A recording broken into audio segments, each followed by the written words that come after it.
सेफ्टीवरती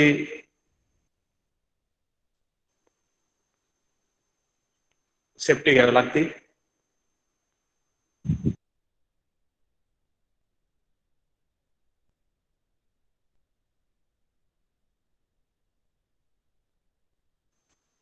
शहा समीर, काय प्रॉब्लेम बाळा तुझा? काय नाही सर, त्या चुकीने झालं. ओके, ठीक ठीक आहे. तर अशा प्रकारे वर्कशॉप मध्ये कोणते कोणते जॉब घेतले जाणार आणि कोणते शॉप्स आहे तुम्हाला प्रॅक्टिकल साठी, आता ही सर्व माहिती जी आहे तुम्हाला आपल्या महाविद्यालयातील मेकॅनिकल डिपार्टमेंटचे workshop superintendent professor N S. Mogre sir हे तुम्हाला पूर्ण डिटेल्स माहिती देतील. सिलेबस कोणत्या प्रकारे आहे, जॉब्स वगैरे, सिम्बॉल्स वगैरे, म्हणजे त्यात सर्व डिटेल्स माहिती तुम्हाला मायक्रो प्रोजेक्ट टॉपिक वाईज किती मुलांना डिवाइड केला जाणार तो मायक्रो प्रोजेक्ट, तर सर्व माहिती तुम्हाला आता मोगरे सर हे सर्व डिटेल्स तुम्हाला आता माहिती देतील. ओव्हर टू मोगरे सर. ओके, धन्यवाद सर. आवाज येतोय माझा students? Yes. Yes, yes, yes. Yes, sir. Okay, माझी स्क्रीन दिसते सगळ्यांना? Yes. Yes, sir. Okay. First of all, a very good morning to all of you, and welcome Same, in sir. RSM Polytechnic. तुम्ही mechanical engineering या ब्रांचला admission घेतलं आपल्या कॉलेजमध्ये, तर सगळ्यांचं सर्वात पहिले हार्दिक स्वागत. MVP च्या RSM पॉलिटेक्निक या कॉलेजमध्ये सर्व फर्स्ट इयर मेकॅनिकल विद्यार्थ्यांचे परत एकदा वर्कशॉप तर्फे हार्दिक स्वागत. Let me introduce first. माझं नाव जे आहे ते प्रोफेसर एन.एस. मोगरे. मी गेल्या 12 वर्षापासून आपल्या या कॉलेजमध्ये ऍज अ लेक्चरर म्हणून काम करत आहे आणि वर्कशॉप सुप्रिटेंडंट म्हणजे वर्कशॉपचे एचओडी म्हणून माझा रोल असतो. आणि या सेमिस्टरला आपल्याला वर्कशॉप प्रॅक्टिस हा सब्जेक्ट मी तुम्हाला शिकवणार आहे. सो बेसिकली जसं आपल्याला स्क्रीनवरती नाव दिसतंय सब्जेक्टचं, वर्कशॉप प्रॅक्टिस, आणि त्याचा शॉर्ट फॉर्म जो आहे तो WPM, workshop practice mechanical, WPM असं त्याचं शॉर्ट फॉर्म. देन 22004 हा त्याचा सब्जेक्ट कोड असणार आहे. म्हणजे जसं तुम्हाला आपल्याला प्रत्येकाला नाव असतं तसं या सब्जेक्टला काही आयडेंटिटी आहे. सो दिस सब्जेक्ट, या सब्जेक्टला आयडेंटिटी अशी आहे की WPM हा त्याचा शॉर्ट फॉर्म आहे आणि 22004 हा त्याचा कोड आहे. बरोबर, म्हणजे ज्यावेळेस पण आता इथून पुढे तुम्हाला कोणी जर विचारलं की प्रॅक्टिकल कसलं आहे, जर समजा तुमचं वर्कशॉपचं प्रॅक्टिकल असेल तर तुम्हाला असं सांगावं लागेल की WPM चं प्रॅक्टिकल आहे. बरोबर, तर त्यामुळे सगळ्यांनी या सब्जेक्टला WPM या नावाने ओळखायचं आहे आणि 22004 हा त्याचा कोड, सब्जेक्ट कोड आहे. बरोबर, WPM हा सब्जेक्ट झाला आणि 22004 हा त्याचा सब्जेक्ट कोड होता. ठीक आहे, तर आज आपल्याला या सब्जेक्ट बद्दल पूर्णपणे सगळी इन्फॉर्मेशन घ्यायची. जसं आता सरांनी सांगितलं की वर्कशॉप काय असतं, वर्कशॉप मध्ये काय काय गरजेचं असतं, तर आता आपल्याला हळूहळू सगळं डिटेलमध्ये जे आहे ते सगळं शिकायचं आहे. So let see our today's topic of our lecture. आता इथे काय बघा, इंट्रोडक्शन म्हणजे तुमचं इंट्रोडक्शन, या सब्जेक्ट बद्दल इंट्रोडक्शन काय काय आहे ते घ्यायचं आपल्याला. त्यानंतर मार्किंग स्कीम बघायची.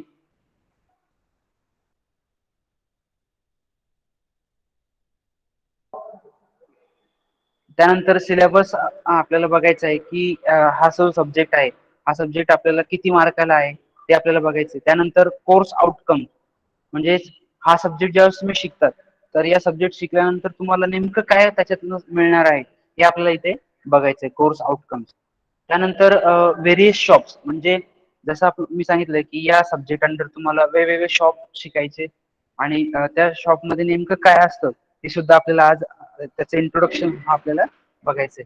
त्यानंतर मायक्रो प्रोजेक्ट, म्हणजे प्रत्येक विषयाला आपल्याला मायक्रो प्रोजेक्ट आहे की मायक्रो प्रोजेक्ट ही अशी कन्सेप्ट असते की ज्यावेळेस आपण विद्यार्थ्यांना शिकवतो, एखादा सब्जेक्ट शिकवल्यानंतर ज्यावेळेस मुलांना तो कितपर्यंत समजलाय, तर फक्त थेरॉटिकल नॉलेज असून उपयोगी नाही, त्यांना प्रॅक्टिकल नॉलेज सुद्धा आपल्याला देणं गरजेचं आहे, बरोबर. त्यामुळे मायक्रो प्रोजेक्ट जर केला तर तुम्हाला त्या सब्जेक्टचं प्रॅक्टिकल नॉलेज जास्तीत जास्त मिळणार आहे आणि त्याच्यातनं तुम्ही तुमचं नॉलेज, जे काही नॉलेज तुमच्याकडे आहे ते तुम्ही इम्प्लिमेंट करू शकता. अशा पद्धतीने मायक्रो प्रोजेक्ट सुद्धा आपल्याला बघायचे. So this is content of our today's lecture. बघा आता आपण हळूहळू आपल्याला पुढे जायचंय, बरोबर. तर सगळ्यात पहिले आपण काय करू की जसं आता माझी इंट्रोडक्शन झाली, बरोबर. आता इतकं आपल्याकडे वेळ नाही की प्रत्येकाचं इंट्रोडक्शन घ्यायचंय. तर आपण ज्यावेळेस तुम्ही फिजिकल कॉलेजमध्ये याल त्यावेळेस आपण प्रत्येकाचं इंट्रोडक्शन हे घेणारच आहोत, बरोबर. पण आता आपल्याला काय करायचं की काही हे जे आपण या सब्जेक्ट शिकतोय, बरोबर, या सब्जेक्टसाठी काही रूल्स असतात. तर त्या रूल्स मी काही सांगून देतो तुम्हाला सुरुवातीलाच लेक्चरच्या, की त्यानंतर आपल्याला ते इझी जाईल. तर रूल असा असणार आहे विद्यार्थी मित्रांनो की ज्यावेळेस आपलं लेक्चर चालू आहे तर त्यावेळेस टू वे कम्युनिकेशन पाहिजे. म्हणजेच काय की ऑनलाईन सध्या आपल्याला माहिती आहे कोरोना पॅन्डेमिकमुळे आपण ऑनलाईन लेक्चर घेतोय, तर हे ऑनलाईन लेक्चर हे इंटरॅक्टिव्ह पाहिजे. इंटरॅक्टिव्ह या शब्दाचा अर्थ काय, तर टू वे कम्युनिकेशन पाहिजे. म्हणजे फक्त मी एकटा बोलतोय, तुमच्याकडनं काहीच रिस्पॉन्स येत नाहीये, हे आहे असं नको. म्हणजे काय होतं की याच्यामुळे दोन गोष्टी होतात. एक तर पहिली गोष्ट असं मला कळतं की मी जेवढं शिकवतोय ते सगळं प्रत्येकाला समजतंय, आणि दुसरी गोष्ट असं होते की तुम्हाला काहीच समजत नाहीये, बरोबर. असे दोन त्याचे कन्क्लुजन निघतात. पण त्यामुळे काय आहे की जसं जसं मी ज्यावेळेस आपलं लेक्चर प्रॅक्टिकल चालेल त्यावेळेस प्रत्येकाने टू वे कम्युनिकेशन घ्यायचं. म्हणजे तुम्हाला ज्या पॉइंटला एखादा समजा एखादी कन्सेप्ट समजली नाही तर त्या मोमेंटला तुम्ही लगेच हँड रेज करायचा आहे आणि तुम्ही तो प्रश्न विचारू शकता. किंवा मग तुम्हाला म्हणजे ज्यावेळेस तुम्हाला सांगितलं जाईल त्यावेळेस तुम्ही माईक अनम्यूट करायचा आहे आणि त्यानंतर तुमचं जे काही प्रश्न असेल तो विचारायचा आहे. पण प्रश्न विचारा, कारण कसं आहे बघा विद्यार्थी मित्रांनो, जोपर्यंत तुम्ही मला स्वतःला प्रश्न विचारणार नाही की सर हे कसं आलं, सर हे मला हे समजलं नाही ते सांगा, तर जोपर्यंत मला तुम्ही प्रश्न विचारणार नाही तोपर्यंत मला काहीच कळणार नाही. म्हणजे सगळं व्यवस्थित चाललंय असं मला वाटेल, बरोबर. त्यामुळे जर तुम्हाला जिथे पण काही क्युरी असेल सो तुमचा हँड रेज करा, त्यानंतर आपण डायरेक्टली शिकवायला पुढे तुमचे प्रश्न जे आहेत ते सॉल्व्ह करू.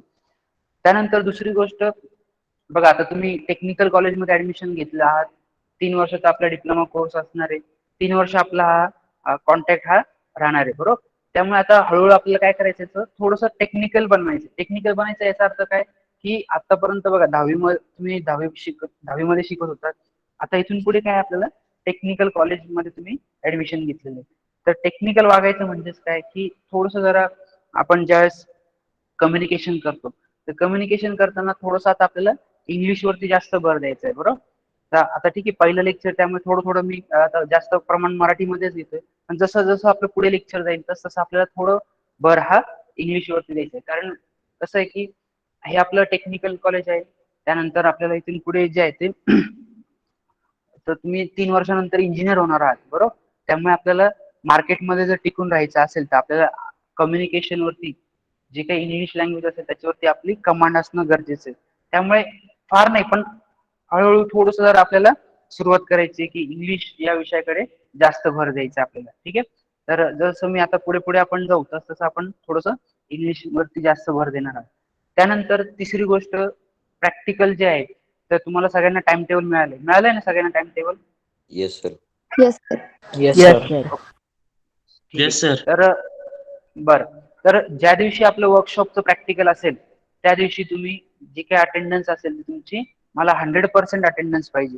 100% अटेंडन्स याच्यासाठी की जेव्हा पण आपलं लेक्चर प्रॅक्टिकल होतं तर काय असतं बघा विद्यार्थी मित्रांनो, तुम्ही आता समजा आजचं लेक्चर केलं आणि पुढचं लेक्चर समजा तुम्ही मिस केलं, तर जे काही त्याच्या पुढचं नेक्स्ट लेक्चर असणार आहे तर त्या लेक्चरमध्ये तुमची लिंक लागणार नाही. लिंक याचा अर्थ काय की मागच्या लेक्चरमध्ये काय झालं तर हे तुम्हाला पुढच्या लेक्चरमध्ये कळणार नाही. त्यामुळे शक्यतो लेक्चर किंवा प्रॅक्टिकल जे आहे ते मिस करू नका, कारण तुम्हाला अटेंडन्स ही आपली प्रत्येक लेक्चरला आपली प्रॅक्टिकलला घेतली जाते आणि या अटेंडन्सला तुम्हाला मार्क असणार आहे. म्हणजे जर एखादा विद्यार्थी 100% त्याची अटेंडन्स असेल तर त्याला जे काही आपले मार्क्स, पुढे आपण मार्किंग स्कीम वरती बोलणारच आहे मी, तर त्या मार्कांवर पण आपण म्हणजे त्या मार्कांच्या वेळेस तुमचा अटेंडन्सचा हा विचार केला जाणार आहे.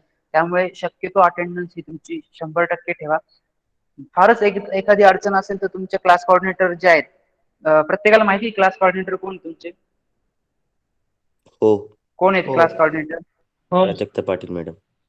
Yes, Prajakta Patil. Very good. तर प्राजक्ता पाटील मॅडम हे आपल्या फर्स्ट इयर मेकॅनिकल क्लासचे क्लास कोऑर्डिनेटर आहेत.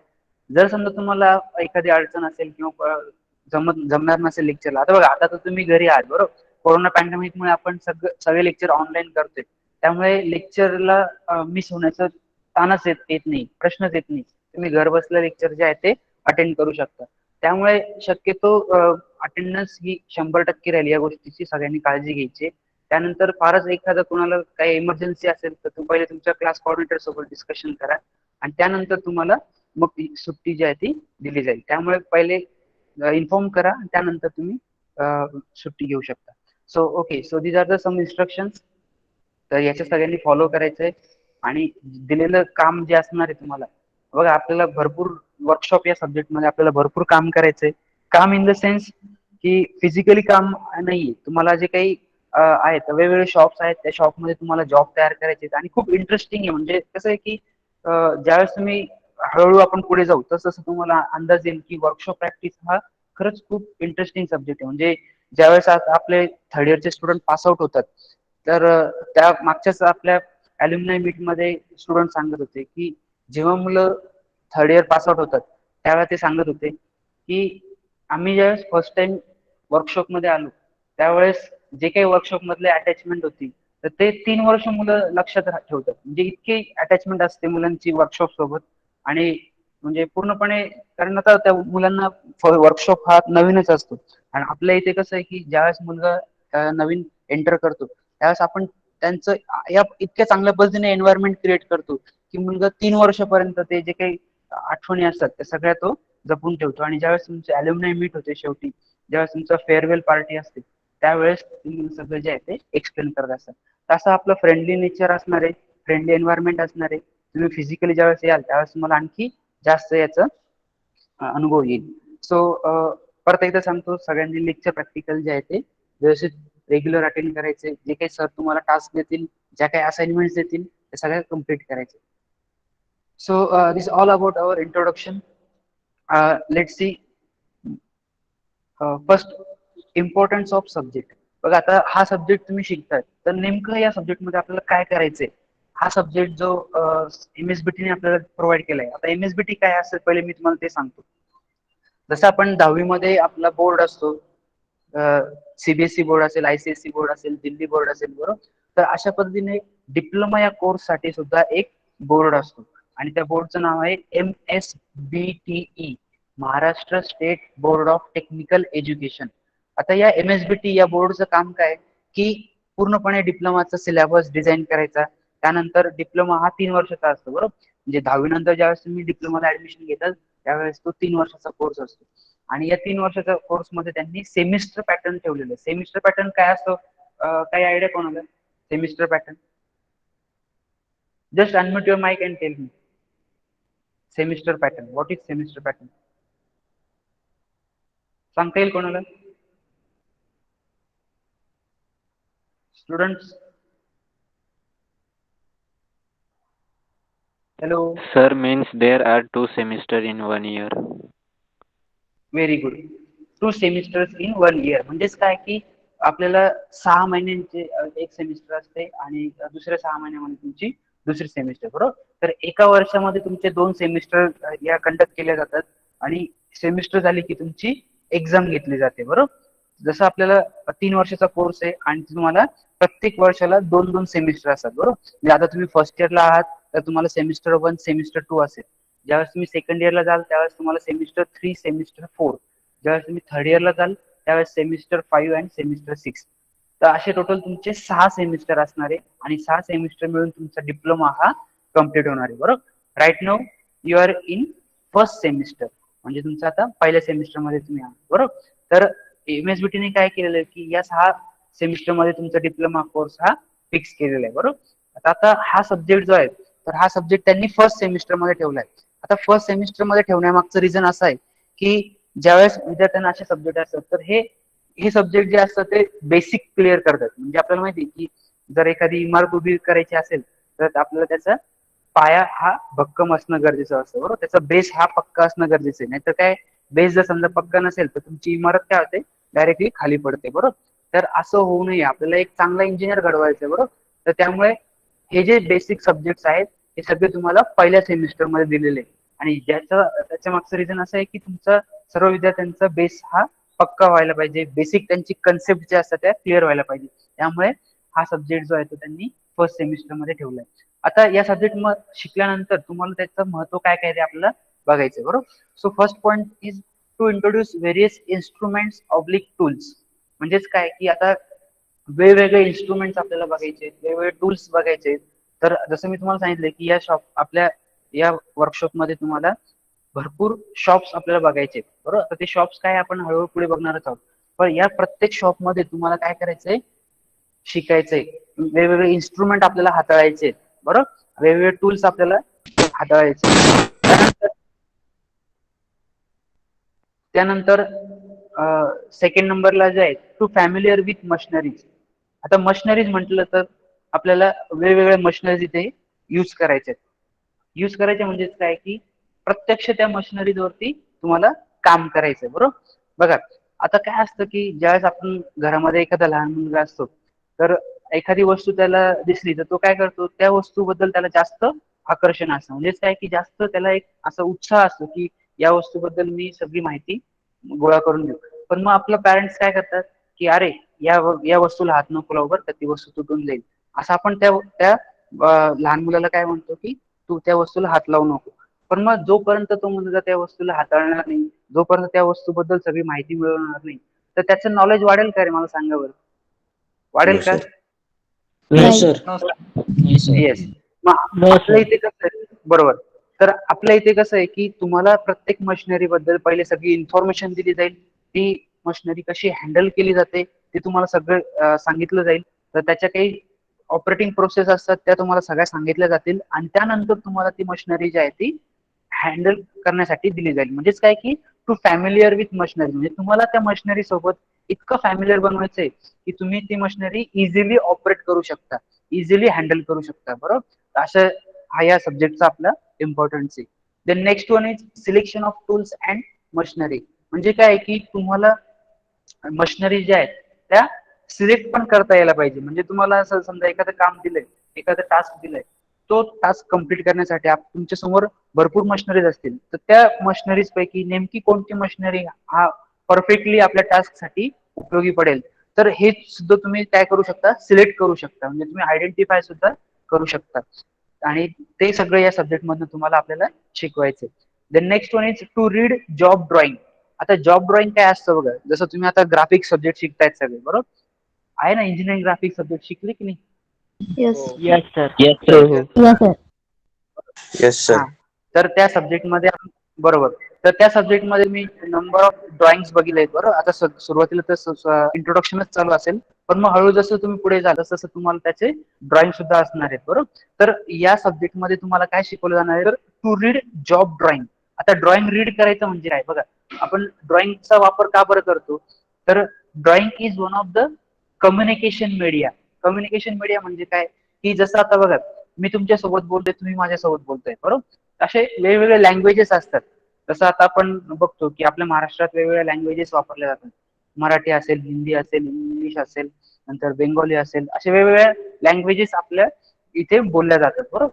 या लँग्वेजेस का बरं बोलल्या जातात, कारण एकमेकांमध्ये काय करायचं आपल्याला, कम्युनिकेशन. म्हणजे माझ्या मनात जे चाललंय ते मी डायरेक्टली कम्युनिकेशन करून तुम्हाला सांगेल, तुमच्या मनात जे चाललं असेल ते तुम्ही कम्युनिकेशन करून तुम्ही मला सांगू शकता. That means communication is one of the media, बरोबर. तर तसंच जे आपण बोलू शकतो एकमेकांना, तर तसं इंजिनियरच्या डोक्यात जी काही कन्सेप्ट असते तर त्याला तिथं काही एक्सप्लेन करता येणार नाही. मग ती इंजिनियरच्या डोक्यात जी काही कन्सेप्ट असते ती तो कशा पद्धतीने मेन्शन करू शकतो, कशा पद्धतीने कम्युनिकेट करू शकतो, so he can explain with the help of drawing. म्हणजेच काय, तर ड्रॉइंगच्या माध्यमाने तो एक्सप्लेन करू शकतो. समजा आता मला एखादं मशीन डिझाईन करायचंय, बरोबर. तर मी असं तोंडाने थोडी सांगणार आहे की या मशीनचं डायमेन्शन एवढं घ्या, हाईट एवढी ठेवा. मी काय करेल, पहिले त्या मशीनचं ड्रॉइंग बनवेल आणि ते ड्रॉइंग बनल्यानंतर मग समोरच्याला मी एक्सप्लेन करेल की हे पहा माझ्या डोक्यात ही या मशीन बद्दल अशी कन्सेप्ट आहे आणि आपल्याला अशी मशीन तयार करायची. मग इंजिनियरला जर कम्युनिकेशन करायचं असेल तर कम्युनिकेशन साठी एक स्ट्रॉंग मीडिया असतो दॅट इज कॉल्ड ड्रॉइंग. आणि हे ड्रॉइंग तुम्हाला वाचता यायला पाहिजे. आता ड्रॉइंग वाचायचं म्हणजे नेमकं काय करायचं बघा, बरेच वेळा बरेचसं ड्रॉइंग असतात, वेगवेगळ्या प्रकारचे ड्रॉइंग असतात, पण इंजिनिअरिंग ड्रॉइंग जे असतात तर ते ड्रॉइंग आपल्याला वाचता यायला पाहिजे. ड्रॉइंग वाचता यायला पाहिजे म्हणजेच काय तर ड्रॉइंग मध्ये वेगवेगळ्या प्रकारच्या लाईन्स वापरलेल्या असतात. मग त्या लाईन्स म्हणजे त्या लाईन्सचा यूज काय असतो ते तुम्हाला माहिती असणं गरजेचं आहे. त्यानंतर प्रत्येक ड्रॉइंग मध्ये वेगवेगळे डायमेन्शन्स असतात, ते डायमेन्शन्स तुम्हाला वाचता यायला पाहिजे. काही सिम्बॉल्स असतात, ते सिम्बॉल्स तुम्हाला माहित असणं गरजेचं आहे. सो यालाच काय म्हणतो आपण टू रीड जॉब ड्रॉइंग. मग जसं तुम्ही हा सब्जेक्ट पुढे शिकाल तसं तुम्हाला ड्रॉइंग सुद्धा वाचता येणार आहे. So this all about our introduction, म्हणजे हे सगळं आपल्या सब्जेक्टचं इंट्रोडक्शन होतं. आता आपल्याला बघायचंय मार्किंग स्कीम. स्क्रीन दिसते ना सगळ्यांना? Yes, sir. Yes, sir. Yes sir. Yes, sir. बरं आतापर्यंत बरं आतापर्यंत आपण जे काही शिकलो इंट्रोडक्शन बद्दल, काही अडचण कोणाला? सब्जेक्टचं जे काही काय नेमकं करायचंय हे कळलं सगळ्यांना? Hello, Yes. ठीक आहे. Yes, sir. लँग्वेज मध्ये काही अडचण कोणाला? मराठी समजत नाहीये, थोडं जास्त फास्ट होतंय असं काही आहे? No, sir. No, sir. बरं बघा, जर समजा तुम्हाला असं वाटत असेल की सर थोडं जरा फास्ट होतंय तर तुम्ही तसं पण सांगा. मी वाटलं तर थोडा स्पीड जो काही टेम्पो आहे तो आपण स्पीड आपला कमी पण करू शकतो. बरोबर, तर जे काही तुम्हाला वाटते ते कम्युनिकेट करा. मी परत एकदा सांगतो, जोपर्यंत तुम्ही तुमच्या मनात काय चाललंय मला सांगणार नाही तोपर्यंत मला असं वाटतंय की एव्हरीथिंग इज ओके. त्यामुळे तुम्हाला जिथे पण काही डाऊट असेल त्या इन्स्टंटला माईक अनम्यूट करा, अदरवाईज हँड रेज करा आणि मग नंतर मी तुम्हाला चान्स देईल, मग तुम्ही मला प्रश्न विचारू शकता. ठीक आहे. So let's see about our marking scheme. हा सब्जेक्ट जो आहे हा सब्जेक्ट आपल्याला टोटल किती मार्काला आहे हे आपल्याला आता बघायचंय. बरोबर, तर बघा कोणता पण सब्जेक्ट जर घेतला तर त्या सब्जेक्टमध्ये त्या सब्जेक्टचे दोन पार्ट होतात. एक असतो थेअरी पार्ट, इथे स्क्रीनवरती दिसतोय माझा माऊसचा कर्सर दिसतोय सगळ्यांना? एरो दिसतोय का माऊसचा? बघा. Yes, sir. Yes, sir. Yes, sir. Okay. आता कोणता पण सब्जेक्ट जर आपण बघितला तर त्या सब्जेक्टला दोन पार्ट मध्ये डिवाइड केलं जातं. So first one is theory section and second one is practical section. म्हणजे तुमचा जो काही सब्जेक्ट असतो त्याला दोन पार्ट मध्ये आपण डिवाइड करतो. पहिला असतो थेअरी पार्ट, दुसरा असतो प्रॅक्टिकल पार्ट. आता इथे तुम्ही बघा थेअरी पार्ट मध्ये सगळीकडे आपल्याला इथे काय दिसतंय? डॅश दिसतोय. बरोबर, इथे बघा, इथे पण डॅश आहे, इथे सुद्धा डॅश आहे, इथे सुद्धा डॅश आहे, सगळीकडे तुम्हाला डॅश दिसतोय. याचाच अर्थ काय तर हा सब्जेक्ट जो आहे हा सब्जेक्ट तुमचा प्युअरली प्रॅक्टिकल बेस्ड सब्जेक्ट आहे. म्हणजे तुम्हाला इथे कोणत्याही पद्धतीचा थेअरी पार्ट येणार नाही. बरोबर, तुम्हाला या सब्जेक्टचा कोणत्या पद्धतीचा पेपर द्यावा लागणार नाही. थेअरी पेपर हा नाहीये, फक्त काय तुम्हाला प्रॅक्टिकल्स आहे. बरोबर, म्हणजे तुम्हाला हा सब्जेक्ट जो आहे हा प्रॅक्टिकल बेस्ड सब्जेक्ट आहे. आता हा सब्जेक्ट जो आहे तो किती मार्काला हे इथे तुम्हाला दिसेल बघा. Total marks is for 100 mark. म्हणजे हा सब्जेक्ट जो आहे हा सब्जेक्ट तुम्हाला 100 मार्काला असणार आहे. 100 मार्क. बरोबर, आता या 100 मार्काचे परत डिवायडेशन झाले. ते डिवायडेशन कसं बघा. So ESE end semester exam, तर ही एंड सेमिस्टर एक्झाम जी आहे ती 50 मार्कासाठी असणार आहे. म्हणजेच काय की सेमिस्टर संपल्यानंतर तुमची एक एक्झाम घेतली जाईल आणि त्या एक्झाम वरती तुम्हाला 50 मार्क जे आहेत ते दिले जाणार आहेत. बरोबर, एंड सेमिस्टर एक्झाम. आपल्याला माहिती आहे की सेमिस्टर संपल्यानंतर ही आपली एक्झाम होणार आहे. बरोबर, so that is called end semester exam. त्याचं नावातच त्याचं मिनिंग आहे बघा, एंड सेमिस्टर म्हणजे सेमिस्टर एंड झाली की मग तुमची एक्झाम राहणार आहे. ESE त्याचा लॉंग शॉर्ट फॉर्म आहे ESE आणि त्याचे मार्क आहेत 50 मार्क. म्हणजे तुमची एंड सेमिस्टर एक्झाम ही 50 मार्काची असणार आहे. आता या 50 मार्काचा सिलेबस काय असेल, जे काही तुम्ही आता शॉप सगळे शिकणार आहात तर ते सगळे शॉप वरती तुम्हाला आधारित जॉब तयार करावा लागणार आहे आणि त्या जॉब वरती तुम्हाला 50 मार्क जे आहेत ते दिले जाणार आहेत. बरोबर, असे पहिले 100 पैकी 50 मार्क जे आहेत ते तुमचे एंड सेमिस्टर एक्झाम साठी असणार आहेत. त्यानंतर पुढचे 50 मार्क जे आहेत so that is for your PA. PA stands for progressive assessment. आता प्रोग्रेसिव्ह असेसमेंट काय असतं बघा, तर ज्यावेळेस आपलं तुमचं रेग्युलर प्रॅक्टिकल असेल त्यावेळेस तुम्हाला काही सर असाइनमेंट देतील, काही जॉब करायला देतील, बरोबर, आणि तुम्हाला वर्कशॉपचं बुक देणार आहे. तर ते बुक आपल्याला कम्प्लीट करायचंय. अकॉर्डिंग तुमचे जे आहे ते चेकिंग सुद्धा होणार आहे. तर त्या चेकिंग साठी तुमचे जे काही मार्क्स आहेत ते आहेत 30 मार्क. म्हणजे तुमचे जे काही रेग्युलर प्रॅक्टिकल वगैरे होतात, जॉब वगैरे घेतले जातात, तर ते त्याच्यासाठी तुम्हाला 30 मार्क दिले जाणार आहेत. त्यानंतर उरलेले 20 मार्क जे आहेत हे तुमचे मायक्रो प्रोजेक्ट साठी असणार आहे. बरोबर, मी परत एकदा सांगतो, मायक्रो प्रोजेक्ट ही कन्सेप्ट अशी आहे की तुमचे फक्त थेरोटिकल नॉलेजच राहणार नाही, तर तुमचं प्रॅक्टिकल नॉलेज सुद्धा आपल्याला इम्प्रूव्ह करायचंय. आणि त्यासाठी तुम्हाला इथे मायक्रो प्रोजेक्ट ही कन्सेप्ट लॉन्च केलेली. मायक्रो प्रोजेक्ट म्हणजे काय की तुम्ही जे काही शिकतात तर त्याच्यातनं तुम्हाला एखादा छोटा प्रोजेक्ट जो आहे तो तयार करायचा असतो, बरोबर, आणि त्याला तुम्हाला 20 मार्क असणार आहेत. तर असे मायक्रो प्रोजेक्टचे 20 मार्क, त्यानंतर प्रॅक्टिकलचे जे काही चेकिंग होणार आहे त्याचे 30 मार्क, असे 30 आणि 20 50 मार्क तुमचे प्रोग्रेसिव्ह असेसमेंट साठी, आणि उरलेले 50 मार्क तुमच्या एंड सेमिस्टर एक्झाम साठी. असे 50 + 50 100 मार्कासाठी हा आपला सब्जेक्ट असणार आहे. तर ही होती आपली मार्किंग स्कीम. तर काही अडचण कोणाला मार्किंग स्कीम समजली नाही असं कोणी आहे? नो समजली सर. प्रत्येकाला मार्किंग? हो sir. Yes Yes, sir. sir. Marking scheme समजली ना प्रत्येकाला? Yes sir. समजलं. Sir. Yes sir. Okay. Lecture आपलं ज्यावेळेस संपणार आहे त्यावेळेस मी तुम्हाला काय प्रत्येकाला प्रश्न विचारणार आहे, त्यामुळे प्रत्येकाने व्यवस्थित अटेन्शन द्यायचंय आणि जे काही मी बोलतोय त्यावरती पूर्णपणे व्यवस्थित लक्ष द्यायचंय. शेवटी तुम्हाला मी त्याच्यावरती काही थोडेफार क्वेश्चन्स पण विचारणार आहे. So this all about our marking scheme. आपला सब्जेक्ट हा 100 मार्कासाठी आहे, 50 मार्क एंड सेमिस्टर एक्झाम साठी आणि 50 मार्क प्रोग्रेसिव्ह असेसमेंट साठी.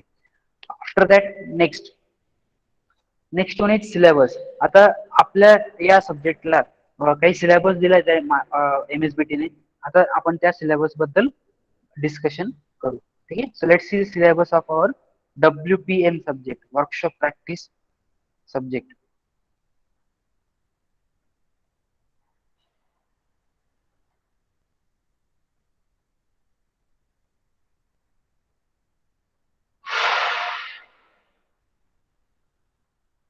Okay.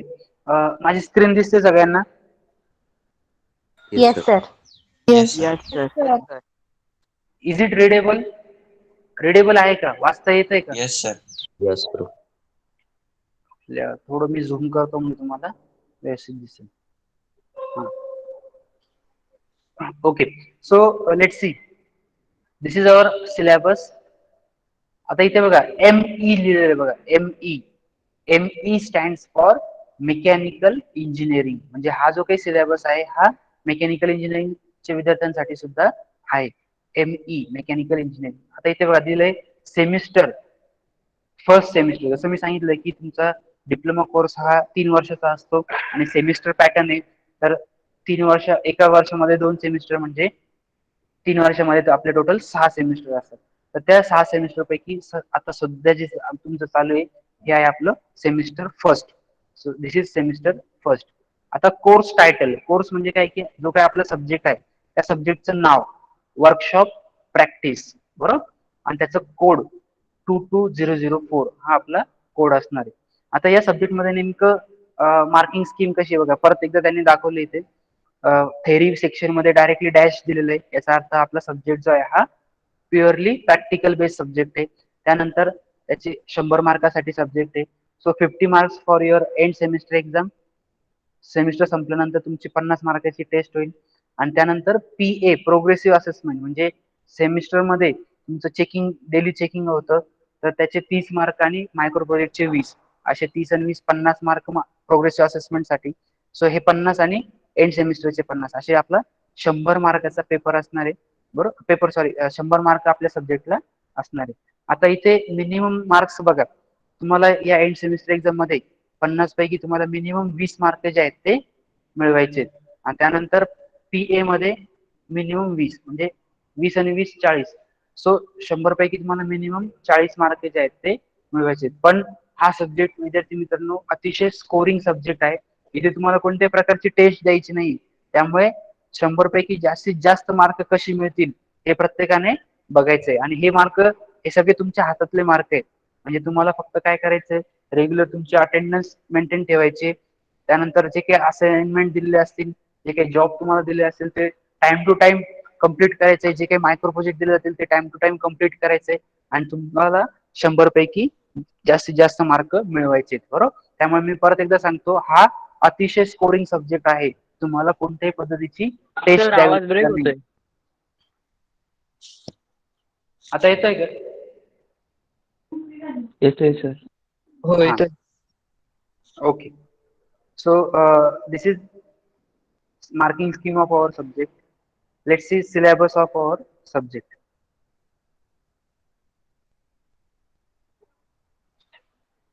Okay. So this is unit number 1. कोणी पण एकाने वाचा बरं, नाव काय आहे युनिटचं? Vedant. General workshop practice. Okay, general workshop practice, बरोबर. Unit number 1 general workshop practice. आता हा जो युनिट नंबर 1 आहे, हा आपला बेसिक युनिट आहे, बरोबर. आता याच्यात काय काय शिकायचं आपल्याला, इथे शेजारी त्याचं टॉपिक्स दिलेले आहेत बघा. सो सेफ्टी प्रॅक्टिसेस म्हणजेच काय की तुम्हाला वर्कशॉप मध्ये यूज केल्या जाणाऱ्या सगळ्या सेफ्टी ज्या आहेत त्या आपल्याला शिकायच्या आहेत, बरोबर. मग ही सेफ्टी ज्या आहेत, तर या सेफ्टीचं आपल्याला आता याच्या पुढचं जे लेक्चर आहे आपलं सेफ्टीच असणार आहे. तर त्यामध्ये सेफ्टीचं इम्पॉर्टन्स म्हणजे सेफ्टी का गरजेची असते, त्यानंतर सेफ्टी कोणत्या पद्धतीने घेतली जाते, सेफ्टी रूल्स काय काय असतात, हे सगळं तुम्हाला हे पुढच्या लेक्चरमध्ये आपल्याला सांगितलं जाणार आहे, बरोबर. त्यानंतर पुढचा जो पॉईंट आहे कॉजेस ऑफ ऍक्सिडेंट. आता बघा आपण सगळेजण 2 व्हीलर 4 व्हीलर चालवतो, आपल्याला बरेच वेळा ऍक्सिडेंट आपण बघतो, बरोबर.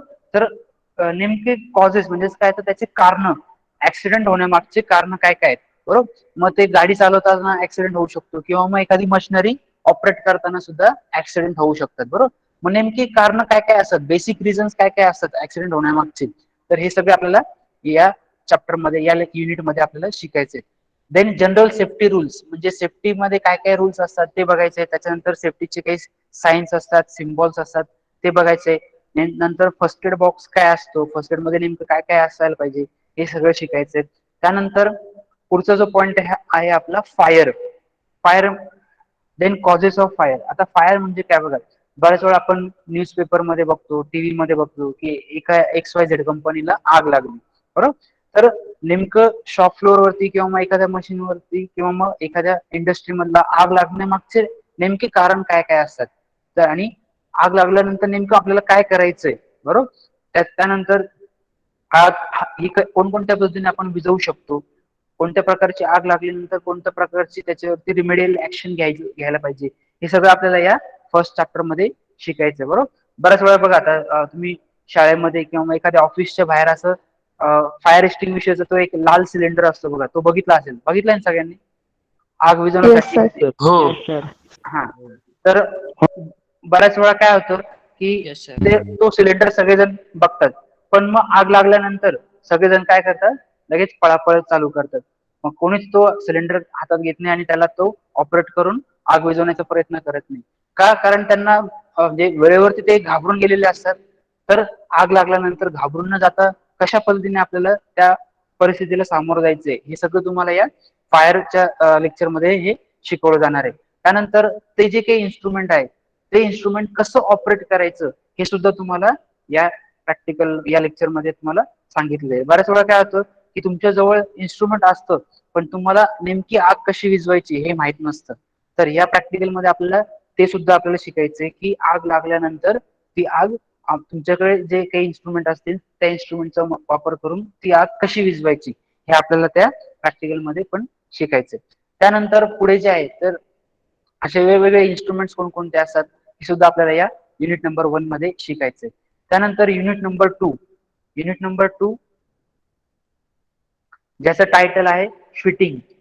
मग हा आपला वर्कशॉप मधला पहिला शॉप आहे, फिटिंग शॉप. आता नेमकं फिटिंग म्हणजे काय असतं, मेकॅनिकल इंजिनिअरिंग मध्ये फिटिंगचा रोल काय असतो हे सगळं आपल्याला वेगवेगळ्या इन्स्ट्रुमेंटचा वापर करून त्याच्यानंतर वेगवेगळे ऑपरेशन्स परफॉर्म करून आणि छोटे छोटे असे जॉब तयार करून तुम्हाला या फिटिंग शॉप वरती सगळं शिकायचं. म्हणजे हा सेकंड युनिट आपला पूर्णपणे फिटिंग शॉप वरती असणार आहे. त्यानंतर unit number 3 is for plumbing. Plumbing म्हणजे काय की बघा, जसं आता आपल्या घरामध्ये बरेचसे नळ कनेक्शन आपण बघतो, तर जसं आपल्या घरामध्ये नळ कनेक्शन आहे तसे इंडस्ट्रीमध्ये पण बरेचसे असे कनेक्शन्स हे केलेले जातात, बरोबर. तर त्या कनेक्शन्स मध्ये कोणकोणत्या प्रकारचे जॉईंट वापरले जातात, कोणकोणत्या प्रकारचे ऑपरेशन्स परफॉर्म करतात, नंतर कोणकोणत्या प्रकारचे मशिनरीज वापरतात, हे सगळं आपल्याला या प्लंबिंग शॉप मध्ये शिकायचंय, बरोबर. त्यानंतर 4 नंबरचा युनिट जो आहे हा आहे आपला मेटल जॉईनिंग. मेटल जॉईनिंग यालाच आपण दुसऱ्या लँग्वेज मध्ये म्हणतो वेल्डिंग प्रोसेस, बरोबर. बघा बऱ्याच वेळा तुम्ही ज्यावेळेस बाहेर पडतात तर तुम्हाला फॅब्रिकेशनचं शॉप दिसतात. फॅब्रिकेशन शॉप मध्ये काय असतं की तो एक माणूस असं काहीतरी काम करत असतो आणि अशा त्या थिनग्या उडत असतात, बरोबर. पिक्चर मध्ये पण बऱ्याच वेळा आपण बघतो अशा थिनग्या उडत असतात. त्या थिनग्या म्हणजे नेमकं काय असतं, तर त्यालाच आपण काय म्हणतो वेल्डिंग प्रोसेस म्हणतात त्याला, बरोबर. आणि याचा उपयोग कशासाठी करतात, तर दोन मेटल एकमेकांना जॉईन करण्यासाठी याचा या वेल्डिंग प्रोसेसचा उपयोग केला जातो. तर हे येतं आपलं मेटल जॉईनिंग शॉप मध्ये, बरोबर. तर या शॉपमध्ये तुम्हाला कोणकोणत्या मशिनरीज आहेत, कोणकोणते टूल्स आहेत, हे सगळं आपल्याला शिकायचंय. त्यानंतर 5व्या नंबरचा जो काही युनिट आहे आपला, तर त्याचं नाव आहे फर्निचर मेकिंग. बऱ्याच वेळा आपल्या घरामध्ये बघा फर्निचरचं काम होत असतं, तर कारपेंटर येतो आणि ते काम करत असतो, बरोबर.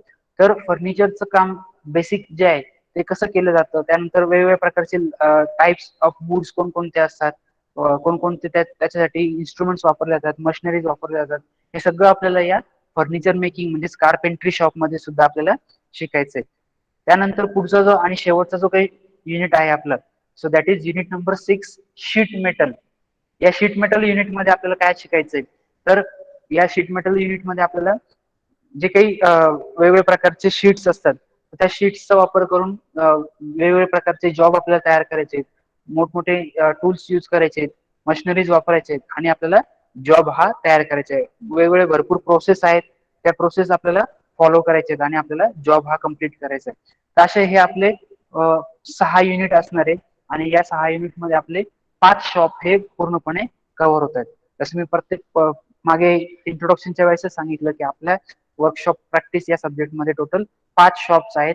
त्याच्यातला पहिला शॉप असतो आपला फिटिंग शॉप, दुसरा असतो प्लंबिंग शॉप, तिसरा असतो मेटल जॉईनिंग शॉप, चौथा असतो फर्निचर मेकिंग शॉप आणि 5वा असतो शीट मेटल शॉप.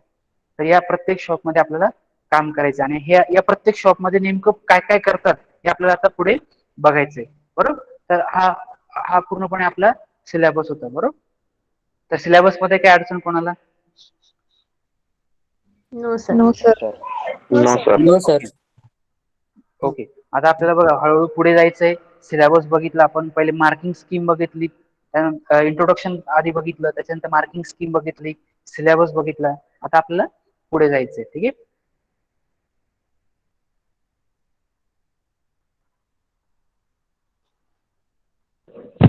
सर हा येस.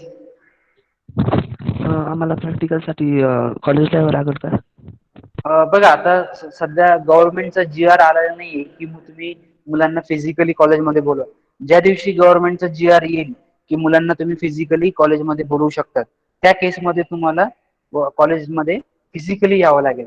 तोपर्यंत सध्या जे आपलं ऑनलाईन मोड मध्येच तुमचं लेक्चर प्रॅक्टिकल्स हे कव्हर केले जातील.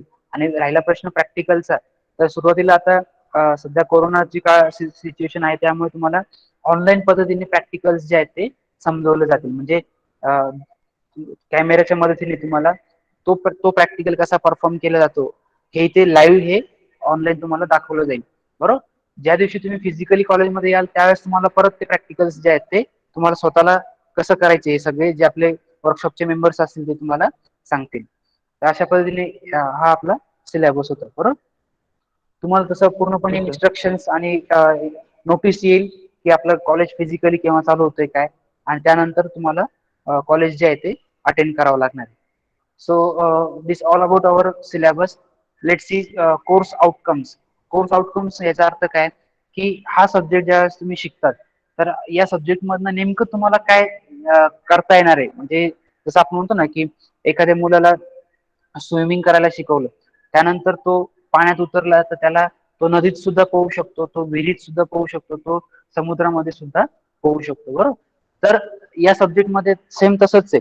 ज्यावेळेस तुम्ही हा सब्जेक्ट शिकता तर तुम्ही नेमकं काय काय करू शकता यालाच आपण म्हणतो कोर्स आउटकम्स, बरोबर. तर सगळ्यात पहिले काय बघा, select tools and machinery according to job.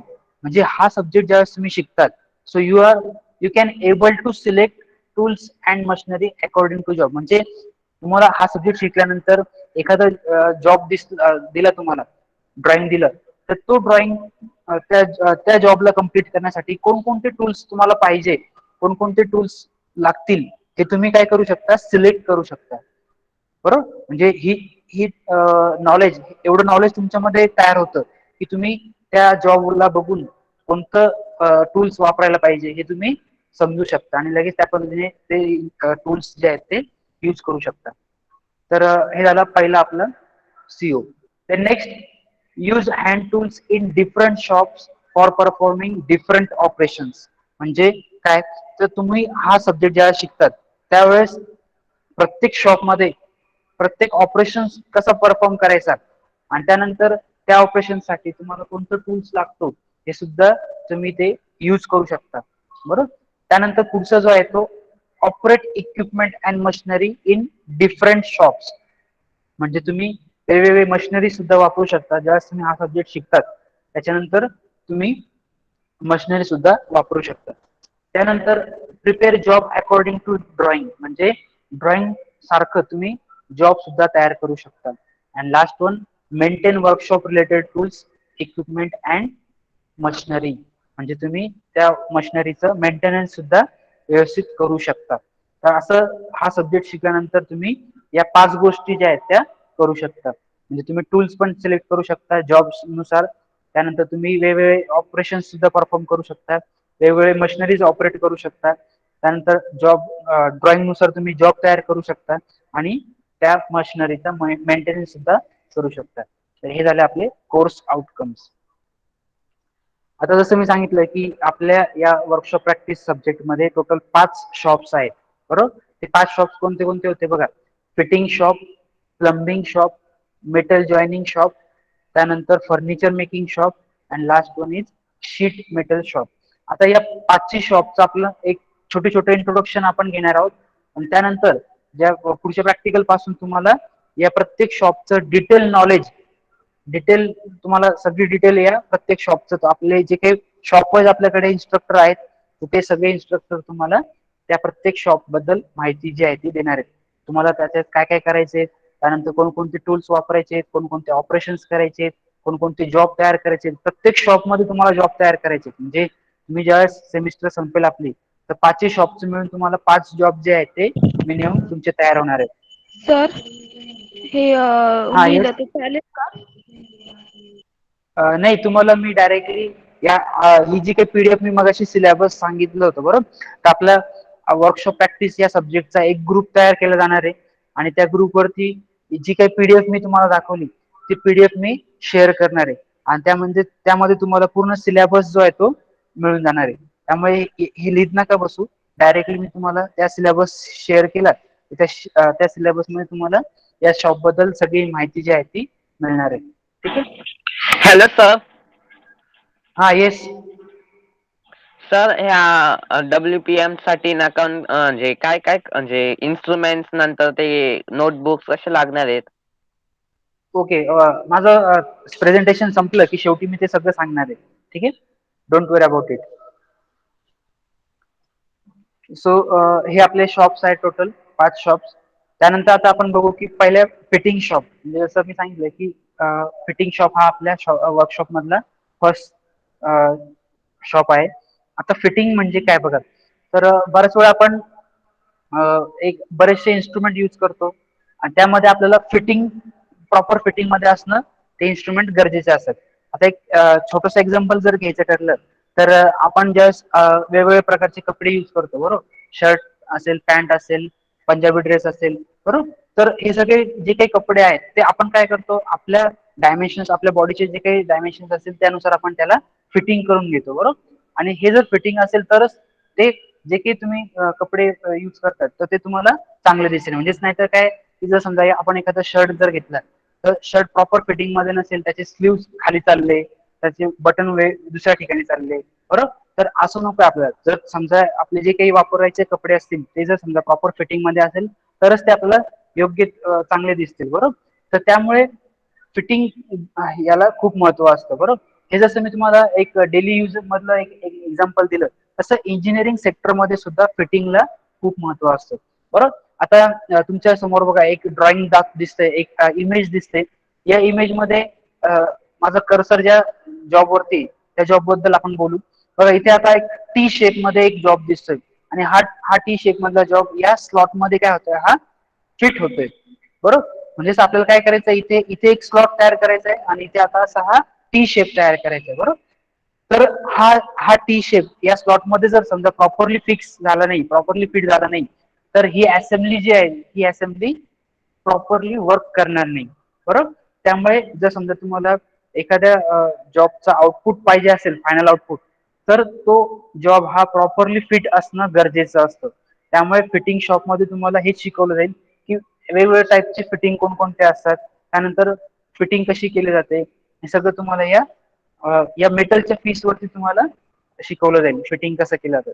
आता इथे बघा दुसरा जॉब जो आहे हा हा कसा आहे, तर हा याला आपण म्हणतो कोनिकल फिटिंग किंवा मग अँग्युलर फिटिंग. म्हणजे इथे एक अँग्युलर पीस दिलेला आहे आणि हा तुम्हाला या या स्लॉट मध्ये प्रॉपरली काय करायचं, फिट करायचं. म्हणजे इथून तुम्हाला मटेरियल रिमूव्ह करायचंय, इथून सुद्धा मटेरियल रिमूव्ह करायचं आणि तुमचं डायमेन्शन नुसार हे जे काही यांची फिटिंग जी आहे ती करायची आहे बरोबर. त्यानंतर इथे दुसऱ्या डाव्या साईडच्या इमेज मध्ये पण बघा बरेचसे वेगवेगळे जॉब दाखवलेत.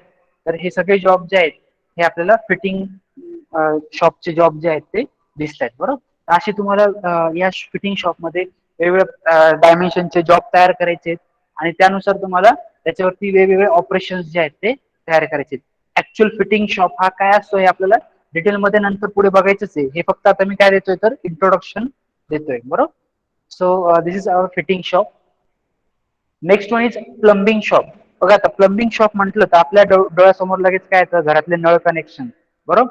मग ते वॉश बेसिन असो किंवा मग तुमचे वॉशिंग मशीन असेल, घरातले टॅप असतील, तर या सगळ्यांचं कनेक्शन आपल्या डोळ्यासमोर येतं. त्याच्यानंतर हे जसं आपल्या घरामध्ये नळ कनेक्शन असतात, तर तसे तुम्हाला इंडस्ट्रीमध्ये पण म्हणजे पाण्याचा वापर बऱ्याच ठिकाणी होतो. पाणी असो किंवा मग एखादं लिक्विड असतो, तर त्या ठिकाणी तुम्हाला प्लंबिंग हे गरजेचं असतं. आणि या शॉपमध्ये तुम्हाला सगळं प्लंबिंग बद्दल शिकवलं जाईल की ऍक्च्युअल मध्ये कनेक्शन कसे केले जातात, त्यानंतर वेगवेगळ्या प्रकारचे जॉईंट कोणते असतात.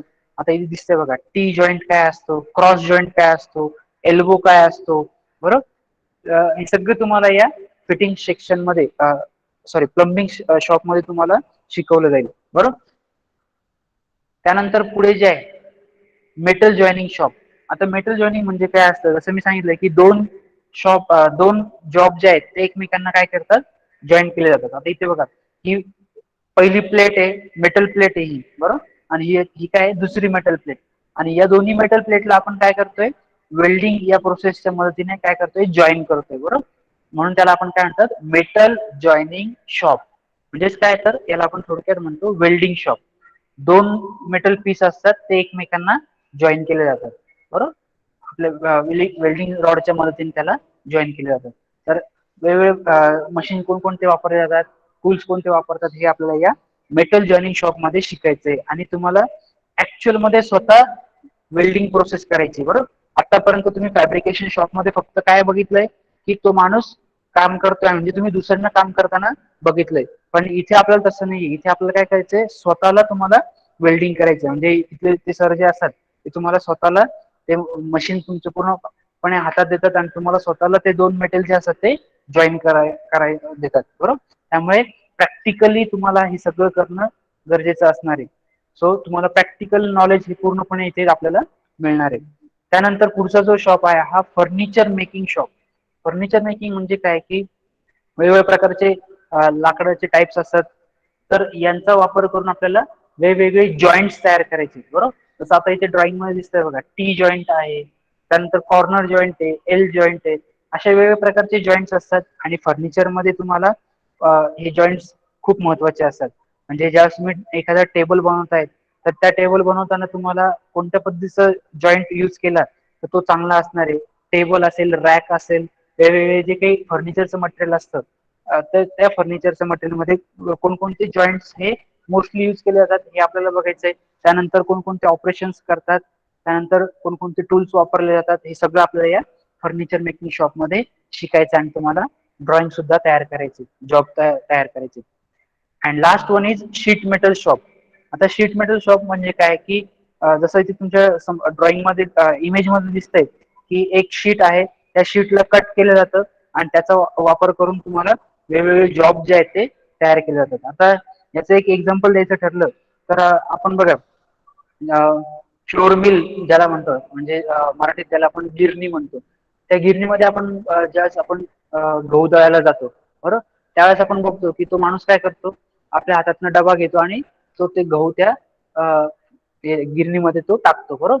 म्हणजेच काय, तर तो वरतून तो ज्यावेळेस गहू आतमध्ये सोडतो, तर गहू सोडताना एक असं तुम्हाला एक हॉपर दिसतो. हॉपर म्हणजे काय, एक असा कोनिकल शेप मध्ये असा एक तो त्याला आपण मराठीत त्याला काय म्हणता येईल, एक असा कोनिकल डब्बा असं म्हणतो त्याला बरोबर. कोनिकल शेप मध्ये असं हॉपर असतो. तर हा हॉपर तुमचा या शीट मेटल शॉप मध्ये तयार केला जातो बरोबर. त्यानंतर आणखी आपण दुसरं एक्झाम्पल द्यायचं ठरलं तर बऱ्याच ठिकाणी बघा, ज्यावेळेस तुम्ही कुठे फिरायला जातात तर बाहेर आपण बाहेरचं चायनीज वगैरे खातो बरोबर. तर त्यावेळेस जो काही तो कुक ते चायनीज बनवत असतो, तर त्यावेळेस तो जो काही धूर बाहेर पडतो बघा, तर वरती एक असा एक त्याला सेक्शन केलेला असतो, तर त्याला आपण चिमणी असं म्हणतो आणि त्याच्यातनं तो धूर हा सगळा बाहेर जातो. तर तिथे सुद्धा या शीट मेटल शॉपचं या शीटचा यूज केला जातो. त्यानंतर आणखी एक्झाम्पल द्यायचं ठरलं तर आपले जे काही फोर व्हीलरचे जे काही बॉडीज असतात, तर त्या फोर व्हीलरच्या बॉडीचा जो काही पत्रा असतो हा सुद्धा या शीट मेटलचा असतो. त्यानंतर आणखी एक्झाम्पल द्यायचं ठरलं तर आपण जे काही आपले बसेस असतात, त्या बसेसची आउटर बॉडी जी काही असते ती सुद्धा या शीट मेटलचीच बनवलेली असते. मग असे तुम्हाला छोटे छोटे जॉब तयार करायचे आणि त्या वेगवेगळे इन्स्ट्रुमेंट्स यूज करायचे आणि या इन्स्ट्रुमेंटचा वापर करून तुम्हाला शीट मेटलचे जॉब सुद्धा तयार करायचे. असे हे आपले टोटल 5 शॉप होते. ही झाली प्रायर इंट्रोडक्शन या शीट प्रत्येक शॉपची. याच्यानंतर आपल्याला ती डिटेल मध्ये पुढे बघायची. त्यानंतर आता पुढे जे आहे तर मायक्रो प्रोजेक्ट. जसं मी सुरुवातीला सांगितलं की मायक्रो प्रोजेक्ट हा खूप महत्वाचा आहे. तुम्हाला असलेलं तुमचं थेरॉटिकल नॉलेज प्रॅक्टिकल मध्ये इम्प्लिमेंट करायचं असेल तर मायक्रो प्रोजेक्ट हा तुम्हाला एक बेस्ट मीडिया आहे बरोबर. सो मायक्रो प्रोजेक्ट काय आहे बघा. आता पहिले आपण बघू त्याची मार्किंग स्कीम. तर मायक्रो प्रोजेक्ट हा तुम्हाला असणार आहे 20 मार्कासाठी, 20 मार्क्स बरोबर. म्हणजे 100 मार्कांमधले 20 मार्क तुमचे हे मायक्रो प्रोजेक्ट साठी दिले गेले. तर या 20 मार्कासाठी तुम्हाला मायक्रो प्रोजेक्ट हा असणार आहे. त्यानंतर त्याची नेसेसिटी, जसं मी सांगितलं की तुमचं theoretical plus practical knowledge improve करायचंय, त्यामुळे हा मायक्रो प्रोजेक्ट तुम्हाला या सेमिस्टर मध्ये दिला गेलाय. प्रत्येक सब्जेक्ट साठी तुम्हाला मायक्रो प्रोजेक्ट हा नेसेसिटी तो इम्पॉर्टंट असणार आहे. त्यानंतर त्याचे टाइप्स. आता बघा मायक्रो प्रोजेक्टची मोस्टली हा 3 टाईप मध्ये डिवाइड होतो, कॅटेगराइज होतो. तर पहिला टाईप जो आहे तो इंडस्ट्री ऍप्लिकेशन बेस. म्हणजेच काय की तुम्हाला जर समजा तुम्ही एखादा मायक्रो प्रोजेक्ट तयार केला, एखादा छोटा मॉडेल तयार केला, तर तो मॉडेल जर समजा इंडस्ट्रीमध्ये जर यूज होत असेल त्याचा काही, तर त्याला आपण म्हणतो industry application based micro project. त्यानंतर सेकंड टाईप आहे त्याचा वर्कशॉप बेस्ड मायक्रो प्रोजेक्ट. म्हणजेच काय की तुम्ही जो काही मायक्रो प्रोजेक्ट तयार केलाय, तर छोटासा मॉडेल तयार केलाय, हा जर समजा आपल्या वर्कशॉप मध्ये यूज होणार असेल तर त्याला आपण म्हणतो वर्कशॉप बेस्ड मायक्रो प्रोजेक्ट. आणि तिसरा टाईप असतो आपला internet based micro project. Internet based micro project म्हणजे काय की तुम्हाला एखादा सर्वे करायचा आहे. समजा तुम्हाला एखादा सांगितलंय की XYZ मशीनचं पूर्णपणे डिटेल सर्वे करा. मग त्या मशिनरीचं मॅन्युफॅक्चरर कोण आहे, त्याचं डिस्ट्रीब्युशन कुठे कुठे होतं, त्याचं आणखी डीलर्स कोण कोण आहेत, त्याची स्पॉन्सरशिप कोण कोण दिलेली आहे, ही सगळी इन्फॉर्मेशन आपल्याला सर्च करायची असते बरोबर. एक फॉर एक्झाम्पल सांगतो मी. तर याचं इन्फॉर्मेशन सर्च करण्यासाठी तुम्ही इंटरनेटचा वापर करतात. त्यामुळे या प्रकारचा जो काही मायक्रो प्रोजेक्ट असणार आहे हा तुमचा इंटरनेट बेस या मायक्रो प्रोजेक्ट या टाईप अंडर तो येईल. असे तुमचे मोस्टली 3 टाईप मध्ये आपण मायक्रो प्रोजेक्ट जे आहेत ते डिवाइड केलेले. त्यानंतर तुम्हाला कोणता मायक्रो प्रोजेक्ट करायचा आहे हे तुम्हाला आता पुढच्या प्रॅक्टिकल मध्ये तुम्हाला हे जे टॉपिक जो आहे तो मिळणार आहे बरोबर. त्यानंतर ग्रुप फॉर्मेशन. ग्रुप फॉर्मेशन म्हणजे काय की हा जो काही मायक्रो प्रोजेक्ट आहे हा तुम्हाला स्वतःला एकट्याला करायचा नाही, हा काय करायचा तुम्हाला ग्रुपमध्ये तयार करायचा आहे. म्हणजे जसं एखादं काम असतं, ग्रुपमध्ये जर केलं तर ते चांगल्या पद्धतीने कम्प्लीट होतं. त्यामुळे हा मायक्रो प्रोजेक्ट जो आहे हा तुम्हाला ग्रुपमध्ये करायचा आहे. आणि त्या ग्रुपमध्ये जे काही नंबर ऑफ स्टुडंट्स आहेत, तर आपल्याला 8 स्टुडंट्स मिळून एक ग्रुप तयार करायचा आहे बरोबर. म्हणजे तुमच्या क्लासमध्ये टोटल 69 स्टुडंट्स आहेत, बरोबर. तर आपल्या इथे 8 स्टुडंटचा एक ग्रुप असणार आहे. म्हणजे एका ग्रुपमध्ये तुमचे टोटल 8 विद्यार्थी असणार आहेत आणि त्या 8 विद्यार्थ्यांनी मिळून तुम्हाला काय करायचं, एक मायक्रो प्रोजेक्ट हा तयार करायचा आहे. आता तुमच्या मायक्रो प्रोजेक्ट मध्ये नेमकी कोण कोण आहेत हे तुम्हाला पुढच्या प्रॅक्टिकलला जसं आपण भेटू तसं तुम्हाला टॉपिक पण कळणार आहे आणि तुमचे कोण कोण तुमच्या ग्रुपमध्ये मेंबर्स असणार आहे हे सुद्धा तुम्हाला पुढच्या प्रॅक्टिकलला कळणार आहे. जेव्हा तुमचं रोल कॉल लिस्ट वगैरे सगळे फायनल होईल, तुमचे या मायक्रो प्रोजेक्टचं ग्रुप फॉर्मेशन सुद्धा होणार आहे आणि तुम्हाला मायक्रो प्रोजेक्टचे टॉपिक सुद्धा अलॉट करून दिले जाणार आहे. त्यानंतर submission of micro project. Submission म्हणजे काय की प्रत्येक मायक्रो प्रोजेक्टला जसं मी सांगितलं की 20 मार्क असणार आहेत. मग हे 20 मार्क तुम्हाला काय करायचे, ज्यावेळेस तुम्ही तुमचा मायक्रो प्रोजेक्ट कॉलेजमध्ये सबमिट कराल त्यावेळेस त्याचं चेकिंग होईल, त्याच्यावरती तुमची छोटीशी ओरल घेतली जाईल आणि त्यानंतर मग तुमचा मायक्रो प्रोजेक्ट हा असेस होईल. पण त्याच्यासाठी तुम्हाला काय करावं लागेल, हे कॉलेजमध्ये सबमिट करावं लागेल. सबमिशन म्हणजेच काय, तर त्याचं सबमिशन म्हणजेच काय, तर त्याला तो तुमचं मायक्रो प्रोजेक्ट हे कॉलेजमध्ये सबमिट करायचा असतो आणि एकदा का तो तुम्ही सबमिट केला तर त्याचं चेकिंग हे केलं जातं. मग मायक्रो प्रोजेक्ट बनवताना त्याचे फॉर्मॅट्स कोणते असायला पाहिजे, त्यानंतर तो कधी कोणत्या टाइम मध्ये तो सबमिट करायचा, त्यानंतर तो कोणत्या फॉर्म मध्ये सबमिट करायचा. फॉर्म म्हणजे काय, तर तो ऑनलाईन पद्धतीने ऑनलाईन फॉर्म मध्ये सबमिट करायचा का ऑफलाईन मध्ये सबमिट करायचा, हे ते तुम्हाला वेळेवर तुम्हाला ते सांगितलं जाईल आणि त्यानुसार तुम्हाला त्याची सगळी तयारी जी आहे ती करायची. म्हणजे सबमिशन कसं करायचं हे तुम्हाला ते नंतर वेळोवेळी सांगितलं जाईल. पण पहिले काय आहे, तर तुम्हाला आधी कोणकोणते टॉपिक आहेत, कोणकोणते तुमचे फ्रेंड्स आहेत आपल्या मायक्रो प्रोजेक्ट ग्रुपमध्ये ते तुम्हाला आधी बघायचंय. त्यानंतर तुम्हाला त्या बाकीच्या सगळ्या विद्यार्थ्यांसोबत फॅमिलियर व्हायचंय आणि तुमचं मायक्रो प्रोजेक्ट हा कम्प्लीट करून घ्यायचा आहे. तर अशा पद्धतीने मायक्रो प्रोजेक्ट सुद्धा आपला महत्वाचा टॉपिक आहे. तर आजच्या लेक्चरमध्ये आपण काय काय बघितलं बघा. सगळ्यात पहिले आपण इंट्रोडक्शन बघितलं, त्यानंतर 2 नंबरला आपण पूर्ण मार्किंग स्कीम बघितली, त्यानंतर 3 नंबरला आपण काय बघितलं, तर सिलेबस बघितलं. पूर्ण आपल्या वर्कशॉप प्रॅक्टिस या सब्जेक्टचा सिलेबस बघितलं. त्यानंतर सिलेबस नंतर आपण कोर्स आउटकम्स म्हणजे हा सब्जेक्ट शिकल्यानंतर तुम्ही काय काय करू शकता हे बघितलं.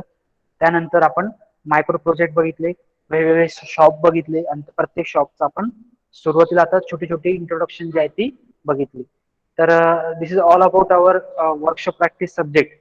तर मला सांगा आता यामध्ये काही अडचण कोणाला की हा पॉइंट समजला नाही सर, असं काही आहे? No sir. ओके, प्रत्येकाला सगळं कळलंय? Yes sir. Okay, very good. कोणाला काही डाऊट असेल तर विचारू शकता. हा, कोणाला काही डाऊट असेल तर तुम्ही विचारू शकता.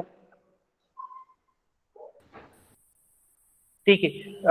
बरं, परत एक महत्वाची सूचना प्रत्येक विद्यार्थ्यांसाठी की प्रत्येकाला कॉलेजने काही ईमेल आयडी दिलेला आहे, मिळाला ना सगळ्यांना कॉलेजचा ईमेल आयडी? Yes sir. हो हो सर. सर. यस. ओके, तर येस, तर प्रत्येकाने आपल्याला दिलेल्या ईमेल आयडी वरूनच लॉग इन करायचंय आणि त्यावरूनच तुम्हाला मीटिंग जॉईन करायची. काय होतं बघा, तुम्ही दुसऱ्या मेल आयडी वरनं मीटिंग जॉईन करतात आणि त्यामुळे जे मुलांना जॉईन होता येत नाही, बरोबर. तर हा प्रॉब्लेम जर सॉल्व्ह करायचा असेल तर सिम्पल वे, तुम्हाला कॉलेजने दिलेल्या मेल आयडी वरूनच तुम्ही लॉग इन करा आणि जॉईन करा. ठीक आहे. सो स्नेहा पाटील, या सम क्वेरी. स्नेहा पाटील, हात हँड रेस केलाय. Hello sir. One by one. Om, just a minute, थोडं थांब ओम. हा, स्नेहा सांग, काय हँड रेस केला होता, काही problem? Hello Sneha, by mistake. Okay okay, fine. Then Sunil Watpade. Hello. हा, मोगरे सर. हा बोला. सर, काही मुलं लेफ्ट होत आहे, त्यांना सांगावं लागलं 2 तासच प्रॅक्टिकल आहे आपले. काही मुलं बरं, ठीक आहे. स्टुडंट्स, आपलं प्रॅक्टिकल अजून संपलेलं नाहीये, त्यामुळे मीटिंग लेफ्ट करू नका. जोपर्यंत आपले जे काही शिक्षक असतील तुम्हाला सांगत नाही की आता तुम्ही मीटिंग लेफ्ट करा, तोपर्यंत मीटिंग कोणीच लेफ्ट करायची नाहीये. जे काही आपलं आहे ते लेक्चर जे आहे आपलं प्रॅक्टिकल आहे आणि ते 2 तासाचं आहे. तुम्ही मीटिंगची लिंक जर बघितली असेल तर तुम्हाला टायमिंग 10 ते 12 असं आपण टाकलेलं आहे, बरोबर. त्यामुळे आपलं अजून जरी माझं सेशन संपलं तरी लेक्चर जे आहे ते संपलेलं नाही. आता इथून पुढे आपल्याला आणखी बरंच काही जे आहे ते पुढे शिकायचंय. तर काही स्टुडंटचे हँड रेज झालेत, आपण आधी ते सॉल्व्ह आउट करू आणि त्यानंतर आपण आपल्या पुढच्या टॉपिक कडे जाऊ. So next one is Sunil Watpade. तुझा हँड रेज झालाय, काही प्रॉब्लेम कोणाला? सर चुकून झालं काय? ठीक आहे बघा, परत एकदा सांगतो. आता ठीक आहे, फर्स्ट टाइम आहे त्यामुळे मी काही म्हणजे कोणाला काही सांगत नाही, पण चुकून हँड रेज होऊ शकत नाही पहिली गोष्ट. म्हणजे आपण करतो, पण मग काय की बघा, खरंच तुम्हाला काही क्युरी असेल तर तुम्ही हँड रेज करा, अवश्य करा मी तर म्हणतो. आणि मग प्रत्येकाला आपण चान्स देणार आहे बोलण्यासाठी, तर त्यामुळे चुकून असं होत नाही. ज्यावेळेस आपण करतो त्यावेळेस होतो. ओके, ओम ओम सूर्यवंशी.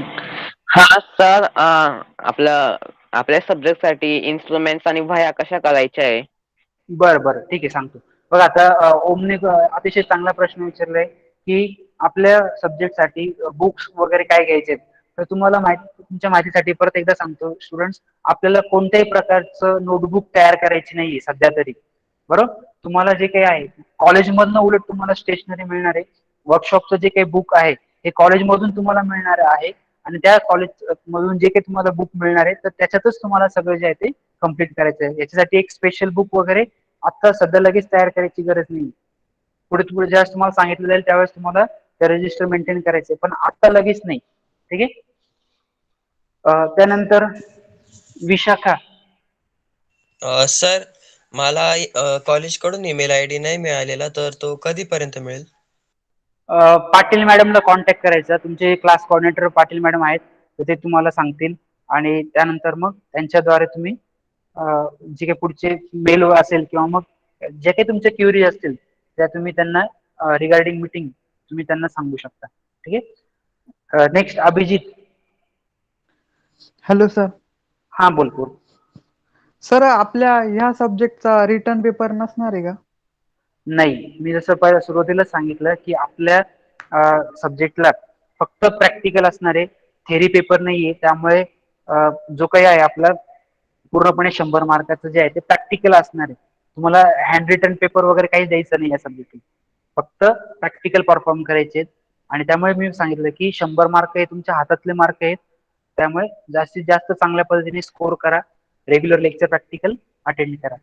ठीक आहे. तर आणखी काही क्युरी कोणाला? आता जर काही क्युरी असेल तर तुम्ही माईक अनम्यूट करून डायरेक्टली विचारू शकता.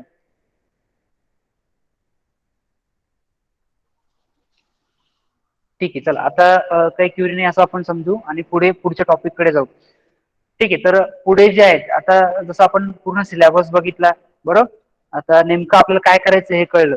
पण जसं आपण बघितलं की युनिट नंबर 1 मध्ये आपल्याला काय होतं, सगळी सेफ्टी होती. बरोबर, तर सेफ्टी का गरजेची असते? आता बघा, आपण सध्या मागच्या 1.5-2 वर्षापासून कोरोना पॅन्डेमिक मधनं जातोय, तर त्यामुळे आपल्याला सेफ्टीला खूप महत्व आहे. बरोबर, मग ते आपल्या दैनंदिन जीवनामध्ये असेल किंवा मग इंडस्ट्री मधले सेफ्टी असेल. बरोबर, तर सेफ्टी ही खूप महत्वाची आहे. तर या सेफ्टी मध्येच आणखी डिटेलमध्ये तुम्हाला सांगण्यासाठी आता आपण आपल्या कॉलेजचे जे काही वर्कशॉप इन्स्ट्रक्टर आहेत पवार सर, तर हे तुम्हाला आता या पूर्ण सेफ्टी बद्दल सगळे जे इन्स्ट्रक्शन्स, त्यानंतर सेफ्टी काय गरजेची आहे, सेफ्टीचे काही रूल्स असतील तर ते रूल्स सांगतील, आणि त्यानंतर पुढे आपल्याला जे आहे ते कंटिन्यू करायचे. ठीक आहे. So over to Pawar sir. Hello. Thank you, sir. May I audible? Yes sir, आवाज येतोय. Yes sir. Okay. Yes, sir. अतिशय महत्वाची अशी आपल्याला इन्फॉर्मेशन प्रोफेसर मोगरे सरांनी दिलेली आहे. तर सगळ्या मुलांना व्यवस्थित समजलेलेच असेल. तर आपल्याला कोणकोणत्या शॉप्स, आपला सिलेबस काय काय आहे, आपल्याला त्यानंतर इन्स्ट्रुमेंट काय काय आहे, ते इन्स्ट्रुमेंटचे युजेस कसे करायचे, मार्किंग स्कीम काय आहे, प्रॅक्टिकल कसं करायचं आहे, प्रॅक्टिकल परफॉर्मन्स फिजिकली कसं कव्हर करायचं आहे, या सगळ्या काही ज्या गोष्टी आहे तर त्या सरांनी अतिशय महत्त्वपूर्वक समजून सांगितलेलं आहे. पण ज्यावेळेस आपण कोणतंही काम करतो तर ते काम करताना आपण एक फ्लोमध्ये काम करतो, किंवा जे पण असेल तर ते काम व्यवस्थित होण्यासाठी एक आखणी करून घेत असतो किंवा मांडणी करून घेत असतो. तर ती मांडणी करून प्रॉपरली काम झालं तर ते व्यवस्थित काम पूर्ण होतं. पण इन केस काय होतं की जर जे काम आपल्याला करायचंय तर ते काम आपण व्यवस्थितपणे किंवा माइंड कूल ठेवून जर केलं नाही तर खूप साऱ्या मिस्टेक्स होतात. मिस्टेक्स होता म्हणजे काय होता की आपल्याकडून खूप साऱ्या अशा चुका घडतात. मग ते आपल्याला काम वेळेवर पूर्ण होत नाही किंवा ते काम अपूर्ण राहतं. तर ह्या सगळ्या काही ज्या गोष्टी आहे त्या व्यवस्थित जर परफॉर्मन्स केला तर ते काम जे असेल ते व्यवस्थित हँडल होतं. मग ते काम करताना आपल्याला काहीतरी सुरक्षितता बाळगावी लागते. सुरक्षितता ॲज अ सेफ्टी प्रिकॉशन बाळगावी लागते. सेफ्टी प्रिकॉशन ॲज अ जे पण आपण काम करतोय तर ते व्यवस्थित हँडल करून किंवा व्यवस्थित ऑपरेट करून पूर्ण स्वरूपाला आपण ज्यावेळेस पूर्ण करतो तर that is called safety precaution. Safety precaution म्हणजे काय का स्वतःबाबत आणि जे पण आपल्याबरोबर कोणी काम करत आहे त्याच्याबाबत घ्यावयाची काळजी म्हणजे सेफ्टी प्रिकॉशन. आता एक्झाम्पल घ्यायचं ठरलं तर इन केस आपण ज्या वेळेस 2 व्हीलर असेल 4 व्हीलर असेल आपण ज्या वेळेस ड्राईव्ह करतो तर आपण खूप साऱ्या सेफ्टी प्रिकॉशनला फेस करावं लागतं आणि त्या जर सेफ्टी प्रिकॉशन आपण ॲक्सेप्ट नाही केल्या तर खूप साऱ्या मिस्टेक्स होतात. आता तुम्ही जर बघितलं असेल खूप सारे मुलं बाईक चालवत असतील किंवा कार चालवत असतील तर ह्या सगळ्या ज्या गोष्टी आहे तर त्यावेळेस ड्राईव्ह करताना आपण कोणकोणत्या सेफ्टी प्रिकॉशन बाळगल्या पाहिजे? वन बाय वन कोणी सांगू शकेल का? Seat belt. Yes, very good. Helmet, seat belt. Seat belt, very good. Seat belt. Next. Don't drink and sir. Drive. Yes, very good. Don't drink and drive. मोबाईलचा जे पण आपण काय ड्राईव्ह पहिल्यांदा करताना असं यस ड्राईव्ह करताना आहे ना Nothing hyper मोबाईलचा वापर riding. नाही केला पाहिजे. Yes, very good. ज्या वेळेस आपण मोबाईल यूज करू तर त्यावेळेस आपलं काय कॉन्सन्ट्रेशन लूज होण्याचे चान्सेस खूप सारे असतात. Not to do rash driving. Nothing hyper riding. Yes, very good. जे आपलं हायपर असेल तर ज्यावेळेस आपण राईड करतो त्यावेळेस आपलं जे कॉन्सन्ट्रेशन असेल तर ते हायपर होऊ द्यायचं नाहीये. आणखीन रॅश ड्रायव्हिंग नाही करायची. Yes, very good. आणखीन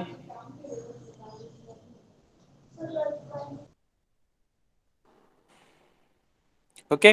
सो Follow rules ज्यावेळेस and आपण regulations. ड्राईव्ह करतोय तर सगळ्यात महत्वाचं म्हणजे जे आपण गव्हर्नमेंटने ठरवून दिलेले जे ट्रॅफिक रूल्स आहे ते रूल्स अँड रेग्युलेशन पहिल्यांदा आपण ऍक्सेप्ट केले पाहिजे, लर्न केले पाहिजे आणि ते फॉलो केले पाहिजे. बरोबर की नाही? जर आपल्याला जे ट्रॅफिक रूल्स दिलेले तर तेच जर फॉलो नाही झाले किंवा तेच आपण जर ऍक्सेप्ट नाही केले तर भरपूर साऱ्या मिस्टेक ॲज अ ॲक्सिडेंट होऊ शकतो.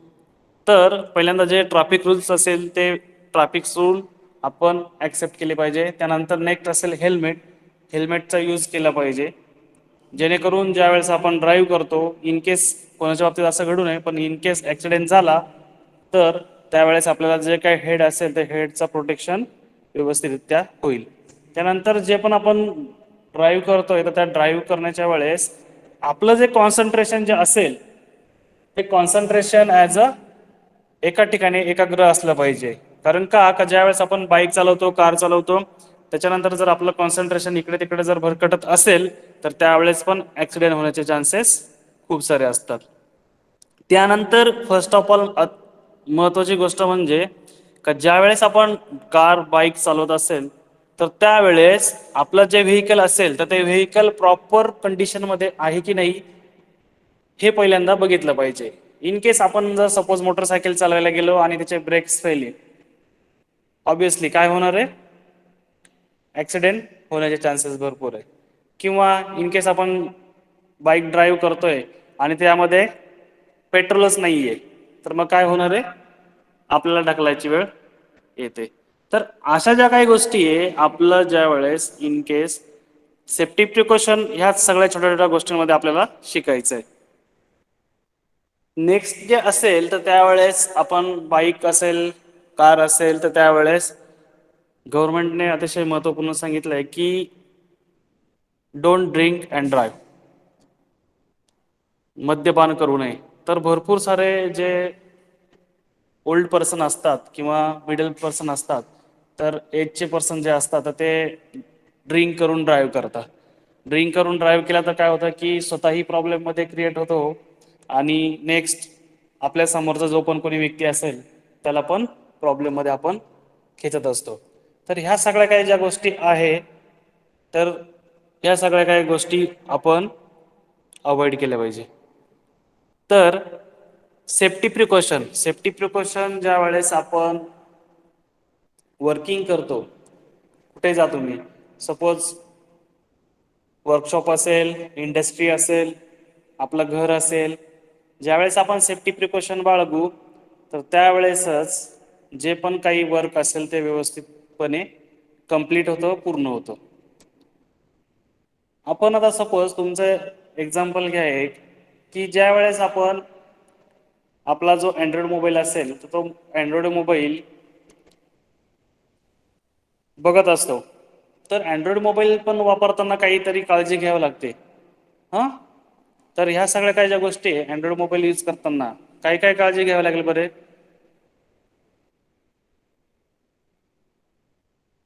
कोणी सांगू शकते का कोणी? हां सर मोबाईल जास्त हिट नाही होऊन द्यायचा. Yes, very good. ज्यावेळेस आपण मोबाईल यूज करतो तर त्यावेळेस तो मोबाईल असेल तर तो मोबाईल जास्त हीट होऊ द्यायचा नाहीये. कारण का हीट जनरेट झाली तर तिथे काय होण्याचे चान्सेस आहे, ब्लास्ट होण्याचे चान्सेस खूप सारे आहेत. आणखीन हॅलो सर, हां, मोबाईल आणि आपल्यामध्ये सुरक्षित असं अंतर ठेवावं. Yes, very good. ज्यावेळेस आपण काय करतो की झोपण्याच्या वेळेस आपण मोबाईल जो असेल आपल्या एकदम उशाच्या शेजारी ठेवतो, बरोबर की नाही, डोक्याच्या शेजारी ठेवतो. तर त्यावेळेस तिथून जे काही वेव्ज निघतात, मोबाईलच्या जे वेव्ज असतील तर त्या वेव्ज निघतात, तर त्या आपल्या जे बॉडी पार्ट्स आहे त्या बॉडी पार्ट्सला हार्मफुल असतात. जे बॉडी पार्ट्स असेल त्या बॉडी पार्ट्सला इजा करणारे असतात. तर त्यामुळं एक सेफ डिस्टन्स म्हणून आपण आपला मोबाईल जो असेल आपल्या बॉडी पार्ट पासून साईडला ठेवला पाहिजे. आणखीन सर चार्जिंगला लावून नाही खेळायला पाहिजे.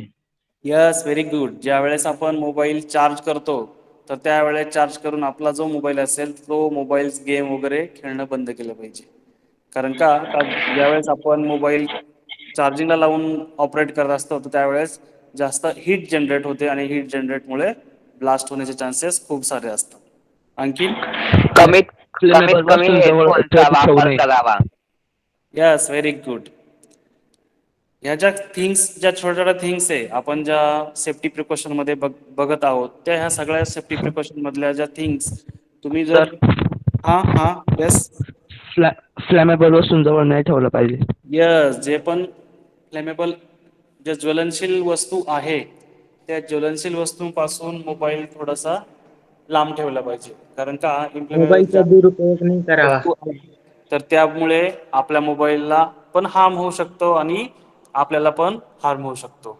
नेक्स्ट, हेडफोनचा वापर कमीत कमी करावा.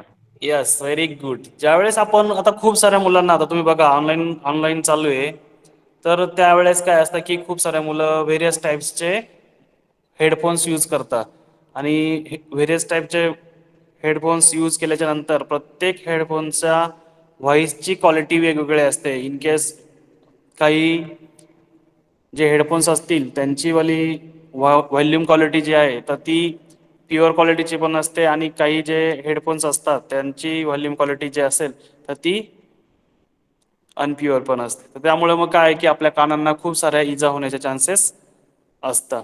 आणि खूप साऱ्या मुलांना मे बी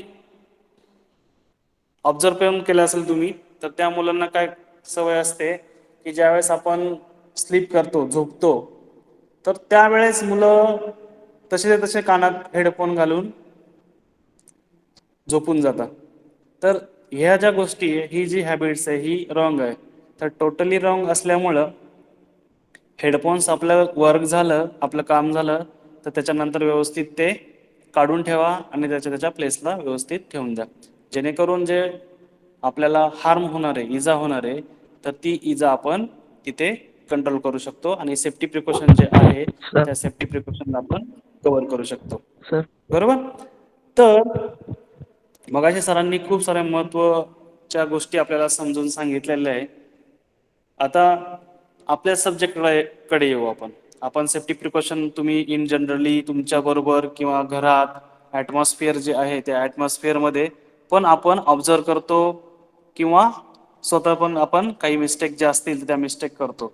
पण हे सारे ज्या वेळेस आपल्या आचरणात आणू, आपण ह्या सगळ्या काही ज्या गोष्टी असतील त्या व्यवस्थित समजून आणि ते आपण फॉलो करू, त्याच वेळेस आपण सेफ्टी प्रिकॉशनचं खरं महत्त्व आपल्या बॉडी लँग्वेजमध्ये किंवा आपल्या आचरणात आणल्या हे आपण ठरवू. तर आपण बघितलं की सपोज आता वर्कशॉप तुम्ही बघितलं असेल, एक तर इंडस्ट्रीजमध्ये बघितलेलं असेल किंवा कोणाच्या घरी शेजारी नातेवाईकांमध्ये कोणाचं तरी वर्कशॉप वगैरे असेल. तर काय असेल वर्कशॉप जर बघितलं असेल तर काय असतं वर्कशॉपमध्ये? सर आमची स्वतःची कंपनी आहे. Yes, very good. कंपनी असल्यामुळं तर तुला माहीतच असेल की वर्कशॉपमध्ये किंवा कंपनीमध्ये काय काय मशिनरी वगैरे असतात ते. हां, आणखीन कोणी? चुकू द्या, बोला आपण हॅलो.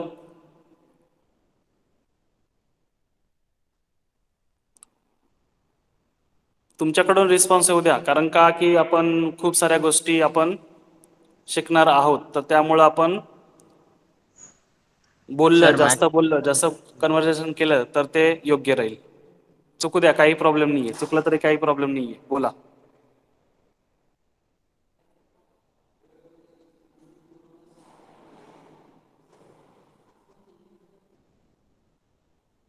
हॅलो. सर क्वेश्चन परत एकदा रिपीट करा.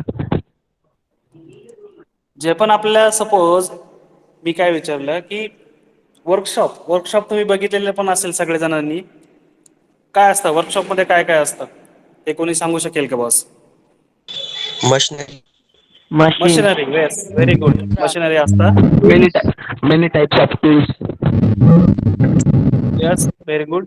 हा, आणखीन? Spare parts. Very good. आणखीन? Safety precaution material. Yes. Pneumatic guns. Hello. Pneumatic guns. हा, येस, न्यूमॅटिक गन्स वगैरे. Yes, very good. आणखीन? ओके, ठीक आहे. चला, भरपूर मुलांना आता सगळ्या काही गोष्टी माहिती आहे वर्कशॉपमध्ये काय काय असतं ते. वर्कशॉपमध्ये सपोज बेसिकली तुम्हाला आता एक पिक्चर डोळ्यासमोर असतील तर सरांनीच मागाशी सांगितल्यानुसार कोणकोणते शॉप आहे आपल्याला. आपण जो सब्जेक्ट शिकतोय तर तो काय आहे की WPM, वर्कशॉप प्रॅक्टिस मेकॅनिक्स. तर त्या जो पण त्याचा कोड आहे 220004 22004 हा त्याचा कोड असेल. त्याच्यामध्ये फिटिंग शॉप असेल, वेल्डिंग शॉप असेल, शीट मेटल शॉप असेल, कार्पेंटरी शॉप असेल आणि प्लंबिंग शॉप असेल. सरांनी एक अतिशय महत्त्वाची म्हणजे एकदम जी आपल्याला नॉलेज पाहिजे तर त्या सगळ्या काही गोष्टी स्टेप बाय स्टेप आपल्याला एकदम महत्त्वाच्या सांगितलेल्या आहे. तर ह्या ज्या वेळेस आपण वर्कशॉपमध्ये वर्क करतो किंवा काम करतो तर त्यावेळेस काय आहे की वर्कशॉपमध्ये येऊन आणि नुसतंच काम करायचं म्हणून करायचं ह्या काही गोष्टी नसतात. तिथे काही सेफ्टी प्रिकॉशन जी काळजी आपल्याला घ्यायची, काम करताना काळजी घ्यायची आहे, तर ते safety precaution as a properly strictly follow केले पाहिजे. जर आपण ह्या गोष्टी काही ज्या आहेत तर त्या प्रॉपरली स्ट्रिक्टली फॉलो जर केले नाही तर आपल्याला पण हार्म होऊ शकते, आपल्याला पण इजा होऊ शकते आणि आपल्याबरोबर जे पण आपले कोणी फ्रेंड्स वगैरे असतील तर त्यांना पण इजा होण्याचे चान्सेस खूप सारे असतात. तर ज्यावेळेस आपण वर्कशॉपमध्ये येऊन प्रत्येक शॉपला काम करतो तर तिथे सगळे काय आहे की हेवी मटेरियल्स आहे, सगळे हेवी मेटल्स आहे. ते हेवी मेटल्स सपोज एखाद्याच्या पायावरती पडलं किंवा एखाद्याच्या हाताला लागलं तर ॲज अ तुम्हाला जी पण काही इजा होणार आहे, हार्म होणार आहे, तर ती मोठ्या प्रमाणात किंवा छोट्या प्रमाणात होणार आहे. तर तेच आपल्याला जे हार्म होणार आहे त्या हार्ममुळे आपल्याला अवॉइड करायच्या आहेत. तर अशा काही ज्या गोष्टी अवॉइड करायच्या आहेत तर त्या आपण व्यवस्थित केअरफुली आपलं माइंड कूल ठेवून आपलं जे कॉन्सन्ट्रेशन असेल ते कॉन्सन्ट्रेशन प्रॉपर ठेवून त्याच्यानंतरच आपण त्या ज्या काही गोष्टी आहे त्या केल्या पाहिजे. सपोज ज्यावेळेस तुम्ही मशीनवरती वर्क करायला याल, मशीनवरती वर्क करताना आपल्याला फर्स्ट सेफ्टी म्हणजे सेल्फ सेफ्टी जो फर्स्ट टॉपिक असेल आपल्याला सेफ्टीचा, सेल्फ सेफ्टी ॲज अ स्वतःबाबत घेवायची काळजी. सेल्फ सेफ्टी ॲज अ स्वतःबाबत घेवायची काळजी. आता स्वतःबाबत घेवायची काळजी म्हणजे काय, का ज्यावेळेस आपण मशीनवरती वर्क करतो, इन केस अदर पण शॉप्स असतील तिथे पण वर्क करत असतो, मटेरियल कट करताना पॉवर एक्सो असेल, हेवी मटेरियल असेल, त्याच्याबरोबर आपल्याला वर्क करताना जी काळजी घ्यायची आहे, जे आपल्याला सुरक्षितता घ्यायची आहे, तर त्यामध्ये फर्स्ट जो असेल आपला ॲप्रॉन, सेफ्टी ॲप्रॉन. आता तुम्ही जर शूजच्या खाली जर एक माझी आता स्लाइड दिसत जर असेल तर त्याच्या खाली जर असेल तर तो सेफ्टी ॲप्रॉन हे ॲज अ इंडस्ट्रीयल, आता सगळ्या ज्या गोष्टी दिसतात त्या इंडस्ट्रीमध्ये असेल, पण आपल्याकडे पण असं एक ॲप्रॉन असेल. सपोज तुम्ही डॉक्टरांचा ॲप्रॉन तर बघितलं असेल व्हाईट कलरचा, तसाच आपला ॲप्रॉन असेल तो ब्ल्यू कलरचा. तर तो ब्ल्यू कलरचा ॲप्रॉन तुम्ही बाय करायचा आहे आणि तो तुम्ही प्रॅक्टिकल करताना यूज करायचा आहे. तर तो ॲप्रॉन आपण का यूज करायचा आहे, का ज्या वेळेस आपण एखाद्या वेळेस इन केस वर्कशॉपमध्ये वर्किंग करताना आपण जर एकदम सैल कपडे घातले, सैल कपडे म्हणजे ढगाळ कपडे जर आपण घातले, तर त्यावेळेस काय होतं की मशीनमध्ये अडकून किंवा एखाद्या व्हॉइसमध्ये अडकून ते अडकल्याच्या नंतर जो पण काही ॲक्सिडेंट होतो तर त्याला आपण फेस करावं लागतं. तर त्यामुळे काय की आपले जे सैल कपडे वगैरे असतील तर ते सैल कपडे कव्हर करून आपला जो ॲप्रॉन असेल तर तो ॲप्रॉन आपण घातला पाहिजे. त्यानंतर जे असेल वरच्या साईडला तुम्ही बघत असाल शूज, सेफ्टी शूज. आता इंडस्ट्रियल सेफ्टी शूज असतील तर चांगलंच आहे, किंवा तुमचे जे प्रॉपर यूज करायचे जे शूज असतील ते पण यूज केले तरी चांगलंच आहे. तर शूज का वापरायचे, तर एखाद्या वेळेस ज्या आपण मशीनवर काम करतोय तिथे इलेक्ट्रिक करंट जो असेल, फ्लो असेल, तो असं कधी होत नाही, पण इन केस जर काही मिस्टेक्समुळे जर प्रॉब्लेम होत असेल तर तिथे शॉक लागण्याचे चान्सेस खूप सारे असतात. तर ते अवॉइड करण्यासाठी आपण जो शूज असेल तो शूज व्यवस्थित घातला पाहिजे. त्यानंतर आपण वर्कशॉपमध्ये वर्क करताना आपल्याला मटेरियल्स वगैरे, अँगल्स असतील, स्ट्रिप्स असतील, राऊंड बार असतील, हे सारे मटेरियल्स आपले कट करावं लागतं. आणि इन केस जर कट करताना आपल्या त्या पायावरती एखादा रॉ मटेरियल वगैरे जर पडला तर त्यावेळेस आपल्याला जे आपले बॉडी पार्ट्स असेल, लेग्स असेल, फिंगर्स असतील, तर ते कट होण्याचे चान्सेस खूप सारे असतात.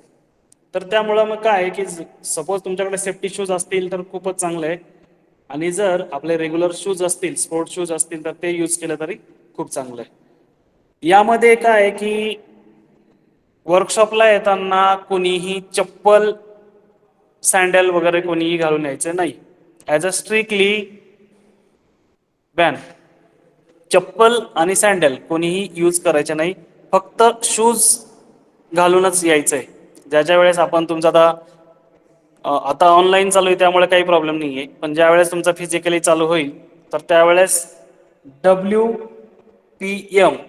WPM वर्कशॉपचं प्रॅक्टिकल कोणी म्हणायचं नाही. WPMचं ज्यावेळेस प्रॅक्टिकल राहील, या सब्जेक्टचं प्रॅक्टिकल राहील, त्याच वेळेस फक्त तुम्ही तुमचे सेफ्टी शूज प्लस तुमच्याकडे जे काही स्पोर्ट शूज असतील तर तेच तुम्ही घालायचे, आणि त्याच वेळेस तुम्हाला वर्कशॉपमध्ये एंट्री मिळेल, अन्यथा एंट्री मिळणार नाही. त्यानंतर सेफ्टी गॉगल, जसं आपण आपल्या काही मुलांना गॉगल्स वगैरे असतात का आपल्याला जो पिक्चर असेल किंवा आपण जो बघतो ते व्यवस्थित क्लिअर दिसण्यासाठी. पण काय आहे का ज्या वेळेस आपण वर्कशॉपमध्ये एखादी वस्तू ग्राइंड करत असेल किंवा वेल्डिंग करत असेल तर त्यावेळेस काय आहे की सेफ्टी प्रिकॉशन जर डोळ्यांचा घेतला नाही तर डोळ्यांना खूप साऱ्या मोठ्या प्रमाणात इजा होण्याचे चान्सेस असतात. त्यामुळं काय आहे की जे सेफ्टी गॉगल्स असेल तर ते सेफ्टी गॉगल यूज करूनच आपले जे प्रॅक्टिकल्स वगैरे असतील ते तुम्ही रन करायचे आहे. इन केस सेफ्टी गॉगल्सचा यूज केला नाही तर मग जे पण आपले वेल्डिंगच्या वेळेस जो धूर निघतो तर त्या धुराने पूर्ण आपल्या डोळ्यांना त्रास होतो. मग डोळे जळजळ करणे, डोळ्यांना आग होणे, या सगळ्या काही ज्या गोष्टी आहे तर ह्या खूप मोठ्या प्रमाणात होऊ शकतात. त्यामुळे जे पण काही आपला सेफ्टी गॉगल्स आहे तो सेफ्टी गॉगल्स यूज करूनच आपण वर्क करायचं आहे. त्यानंतर असेल ग्लोव्ज. तुम्ही मगाशी बघितलं की आपला जो पण शीट मेटल शॉप आहे किंवा आपला वेल्डिंग शॉप आहे तर त्या शीट मेटल शॉप आणि वेल्डिंग शॉपमध्ये आपल्याला टीन कटर टीन म्हणजे काय, पत्रा कट करावा लागतो. तर मग ज्या वेळेस आपण पत्रा कट करतो तर पत्रा कट करताना ॲज अ आपला टीन जो असेल, कटर जो असेल तो पण ॲज अ फास्ट धारवाला असतो आणि जो पत्रा आपण कट केलेला असतो तर तो पत्रा पण जास्त करून जास्त एजेस वगैरे आलेला असतात किंवा तो पण अगदी टोकदार असतो. त्यामुळे काय होणार आहे की आपल्या जर हातामध्ये ग्लोव्ज नसतील तर आपले जे हँड्स आहे, फिंगर्स आहे तर ते कट होण्याचे चान्सेस खूप सारे असतात. त्यामुळे जे आपले ग्लोव्ज असतील ते ग्लोव्ज आपण यूज करूनच आपलं प्रॅक्टिकल करायचं आहे. बरोबर. फर्स्ट टॉपिक जो असेल तुमचा सेल्फ सेफ्टी. आता सेल्फ सेफ्टीमध्ये सगळ्यांना व्यवस्थित कळालं की आपण सेल्फ सेफ्टीमध्ये वर्क करताना काय काय वर्क करायचं आहे. कोणाला काही प्रॉब्लेम याच्यामध्ये? No sir. No sir. No sir. No sir. No sir. कोणाला काही प्रॉब्लेम असेल तर विचारू शकता.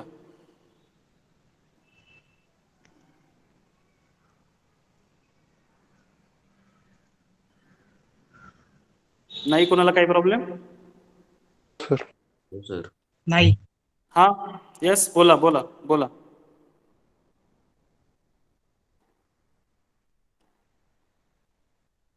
सुनील, येस, बोल बाळा.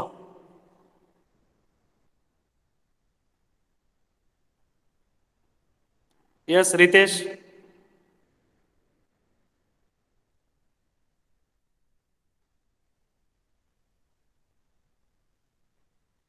हँड राईज केलाय म्हणजे काहीतरी प्रॉब्लेम असला तर विचारायचं आहे, नुसतंच हँड राईज नाही करायचं आहे.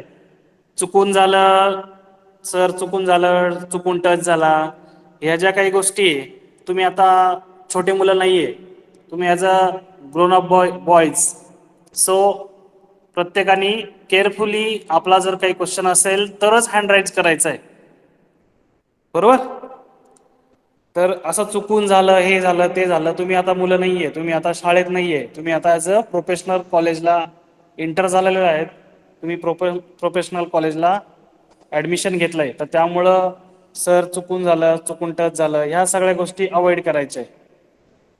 सर. म्हणजे जेणेकरून मी जी काही माहिती सांगितली ते तुमच्यापर्यंत पोहोचत नाहीये असं मला वाटतंय. बरोबर की नाही? हो. हा, येस, प्रथमेश बोल बा. सर, सगळे सब्जेक्टचे ग्रुप कधी करणार आहे?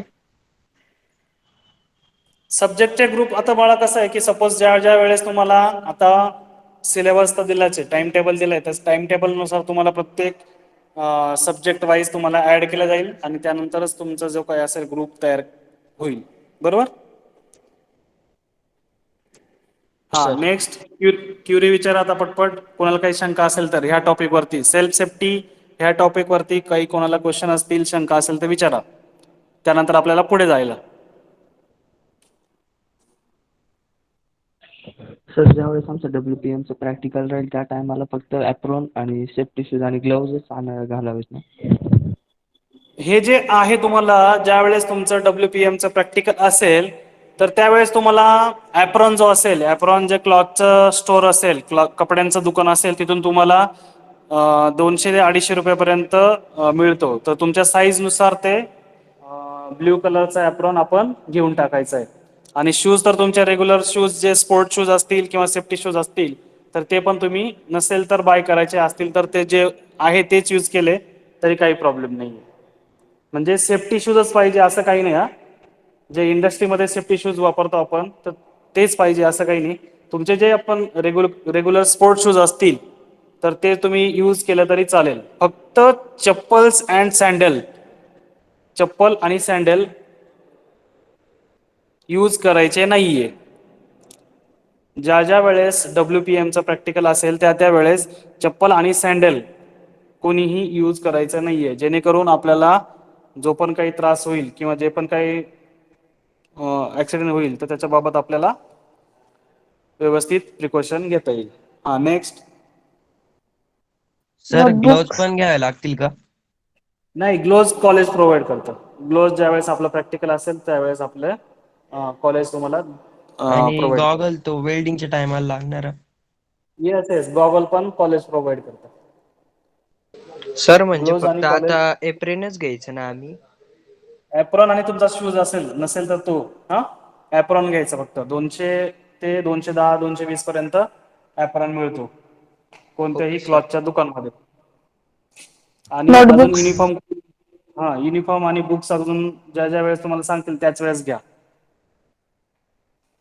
हा, सेफ्टी प्रिकॉशन आपला जो टॉपिक आहे त्याबद्दल कोणाला काही शंका असेल तर पटपट विचारा, नाहीतर मग आपल्याला पुढे जायला.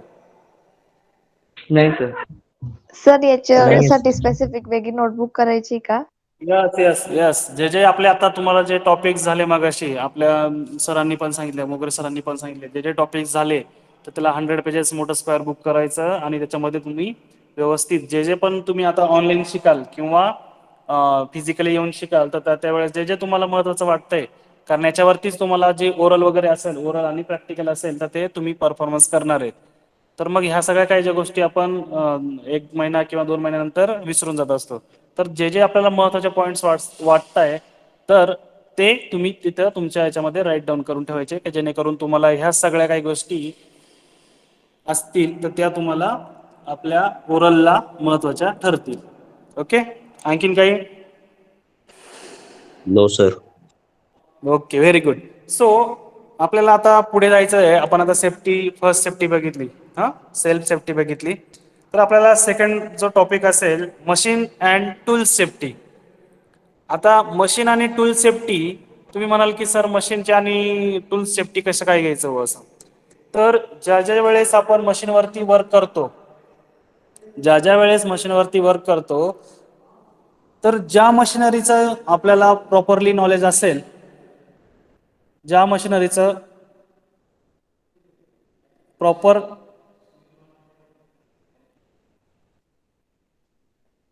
Sunil Waghmare, yes, hand raise केलंय. काय प्रॉब्लेम बाळ तुझा? सुनील वाटपाडे.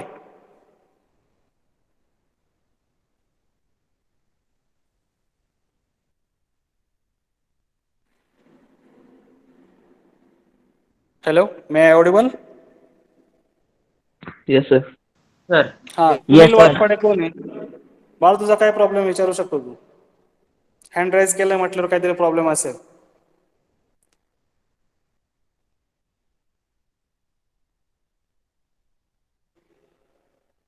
ओके, काही प्रॉब्लेम नाही. हा, तर आपण आता जो टॉपिक बघत आहोत तो म्हणजे machine and machine tool safety. Machine safety आणि टूल सेफ्टी. ज्या ज्या वेळेस आपण मशीनवरती वर्क करतो, तर ज्या मशीनवरती वर्क करताना आपल्याला त्या मशीनचं प्रॉपर नॉलेज असेल तरच ती काही जी गोष्ट असेल किंवा ते जे काही मशीन असेल ते ऑपरेट करायचे. इन केस आपल्याला ज्या मशीनच्या बद्दल आपण ऑपरेट करणार आहोत, वर्क करणार आहोत, त्या गोष्टीचं जर आपल्याला नॉलेजच नसेल आणि आपण ते जे मशीन आहे ते ऑपरेट केलं तर ॲक्सिडेंट होण्याचे चान्सेस खूप सारे असतात, बरोबर की नाही? ज्या ज्या वेळेस आपण मशीनवरती वर्क करतो तर आपलं जे कॉन्सन्ट्रेशन जे असेल, आपलं जे माइंड असेल, जे कॉन्सन्ट्रेशन जे असेल ते एका ठिकाणी आपल्या कामाकडे पूर्ण लक्ष असलं पाहिजे. नाहीतर मग काय की मशीन चालू आहे, मशीन मोशनमध्ये फिरतंय, स्पीडमध्ये फिरतंय आणि आपलं दुसरीकडेच लक्ष असणार आहे. तर अशा केसमध्ये काय होतं की मशीन स्पीडमध्ये असतं तर आपले हँड्स वगैरे जे असतात तर ते खूप साऱ्या ठिकाणी लागत असतात.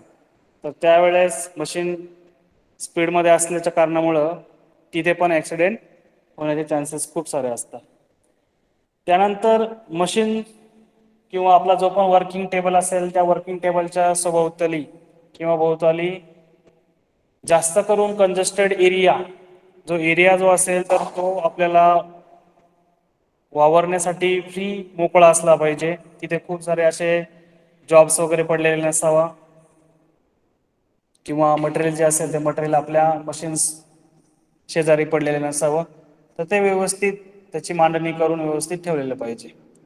त्यानंतर मशीन किंवा आपण ज्यावेळेस वर्क करतो तर त्यावेळेस फ्लोअरवरती ऑइल वगैरे सांडलेलं नसावं किंवा पाणी साचलेलं नसावं. कारण का ऑइल किंवा पाणी जर साचलेलं असेल तर आपण स्लिप होण्याचे जास्त चान्सेस असतात. ऑइलमुळे आपण पण स्लिप होण्याचे चान्सेस खूप सारे असतात. त्यानंतर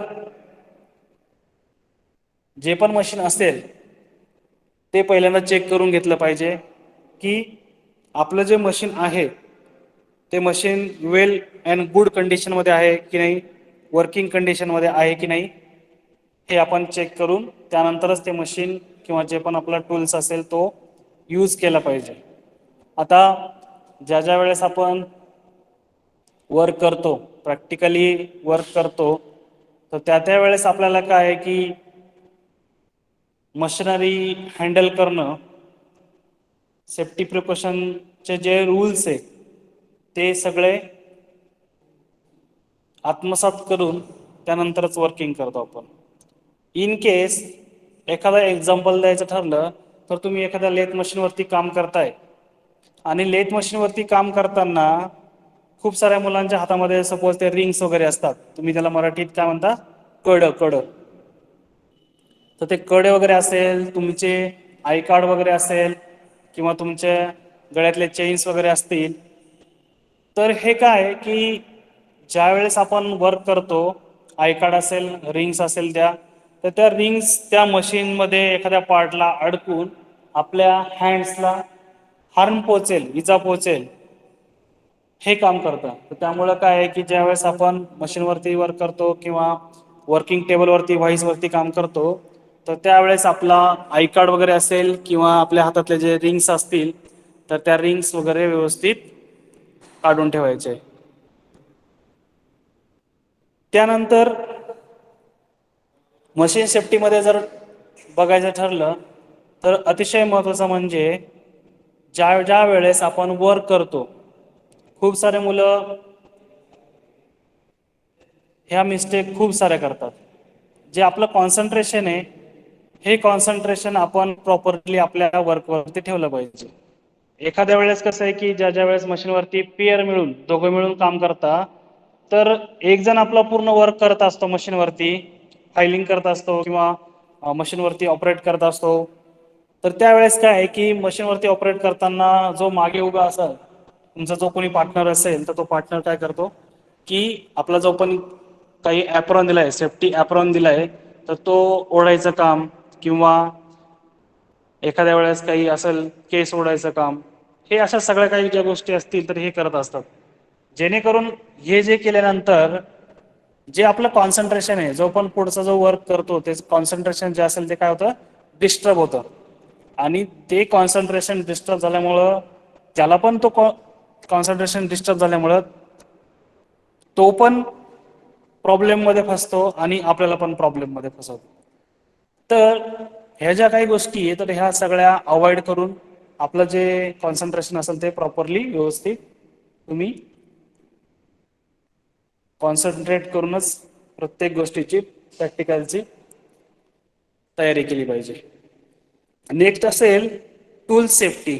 आता टूल सेफ्टी ज्यावेळेस आपण वर्क करतो, प्रॅक्टिकल करताना वर्क करतो, तर वर्किंग करताना जे पण आपले काही टूल्स असतील, आता टूल्स म्हणजे काय का जे पण आपण आपल्या प्रॅक्टिकलला हत्यारं वापरतो, लाईक दॅट तुमचा हॅमर असेल, चिझल असेल, त्यानंतर हॅक्सो असेल, त्यानंतर स्केल असेल, व्हर्नियर कॅलिपर असेल, व्हर्नियर हाईट गेज असेल, बीवल प्रोटेक्टेड असेल, पंच असेल, हे जे काही टूल्स तुम्हाला शिकायचे आहे प्रॅक्टिकलला, तर ह्या प्रॅक्टिकलला जे टूल्स यूज करतो आपण ते टूल्स व्यवस्थित हँडल केले पाहिजे आणि आपलं वर्क झाल्याच्या नंतर व्यवस्थित क्लीन करून त्याच्या जिथून ज्या पोझिशनमध्ये घेतलंय त्याच्या प्लेसवरती ठेवलेलं गरजेचं आहे.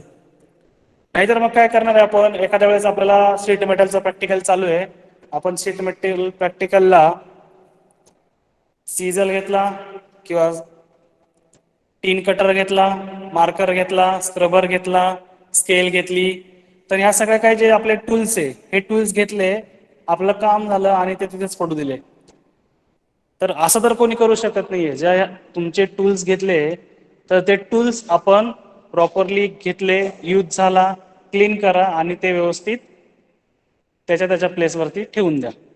म्हणजे जेणेकरून काय होईल का नेक्स्ट टाइम ज्यावेळेस तुम्ही प्रॅक्टिकल कराल तर त्या प्रॅक्टिकलच्या वेळेस तुम्हाला ते इझिली अवेलेबल होईल. आपण असं तर नाही करत ना, तुमच्या घरामध्ये सपोज तुम्ही आईने ताट वाढून दिलंय, जेवण केलं आणि जेवणाचं ताट तिथेच पडू दिलं. आपण हे तर नाही करत ना. ते काय करतो की आपलं जेवण झालं की आपलं ताट उचलतो आणि व्यवस्थित आपल्या जो काय बेसिन असेल त्या बेसिनमध्ये प्रॉपरली ठेवून देतो क्लिनिंगसाठी. का कोणी असं करतं की जेवण झालं आणि तिथेच पडू दिलं आपली जेवणाची प्लेट? असं तर कोणी करत नाही ना. No sir. Yes, very good.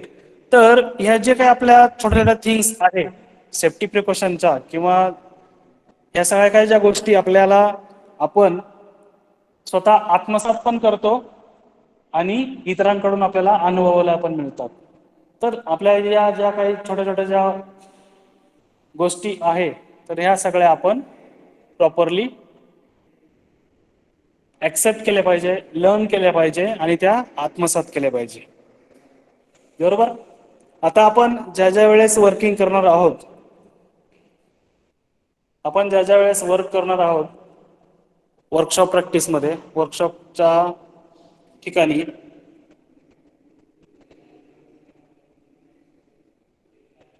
एक minute. Yes, Ritesh Gaikwad.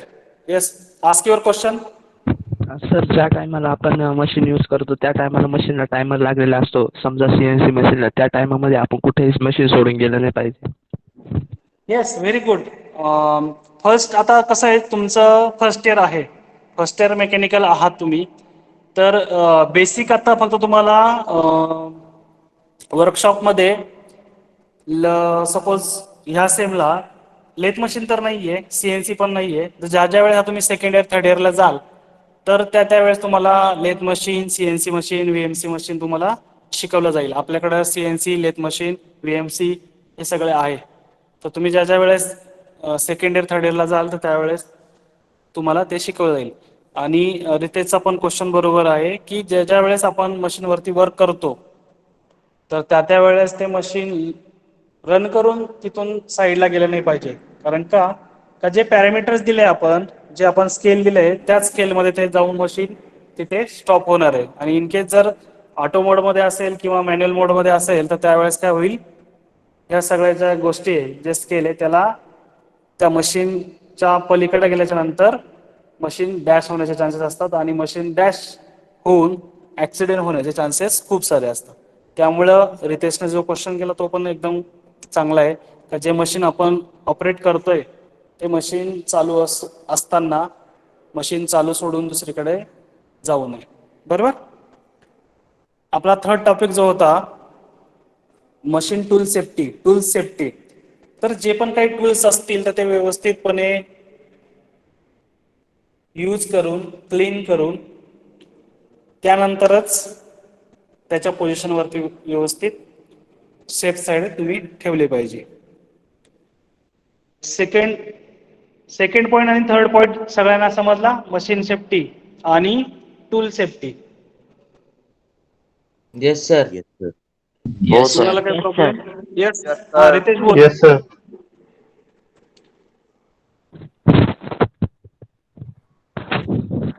Hello sir, आवाज येतोय? हा, येतो बोल. सर, आपण ज्या टायमाला समजा आपण हाईट गेज झालं वगैरे ते मध्ये मोजलं पाहिजे का सेंटीमीटर मध्ये मोजलं पाहिजे? येस, बेसिकली आता कसं आहे की सेंटीमीटर यूज कोणी करत नाही एवढं. जे पण आपण स्केल घेतो, ऑल स्केल जे असतात ते फक्त मध्येच असतात. बरोबर की नाही? आपल्या ज्या पण डायमेन्शन असतील ते सगळे मध्येच आपण स्केल घेत असतो. Like that vernier height gauge असेल, तुमचं बिवल प्रोटेक्टेड असेल किंवा वर्नियर कॅलिपर असेल, मायक्रोमीटर असेल, हे सगळे तुम्ही मध्येच सध्या तरी यूज करू शकता. नेक्स्ट,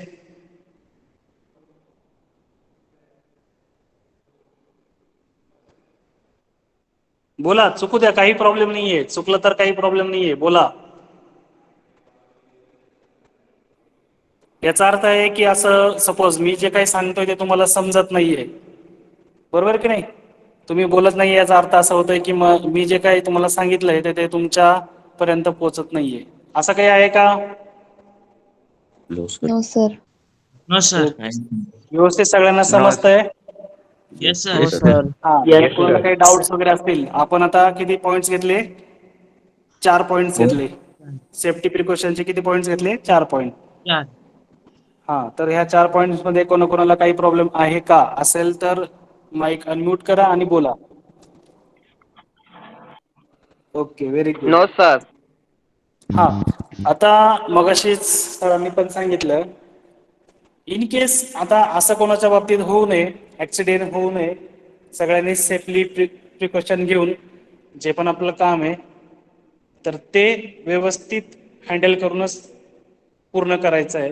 पण इन केस ज्या वेळेस आपण प्रॅक्टिकल घेताना असा काही ऍक्सिडेंट घडतो तर त्या ऍक्सिडेंट कसा फेस करायचा, मेन गोष्ट ऍक्सिडेंट कसा फेस करायचा.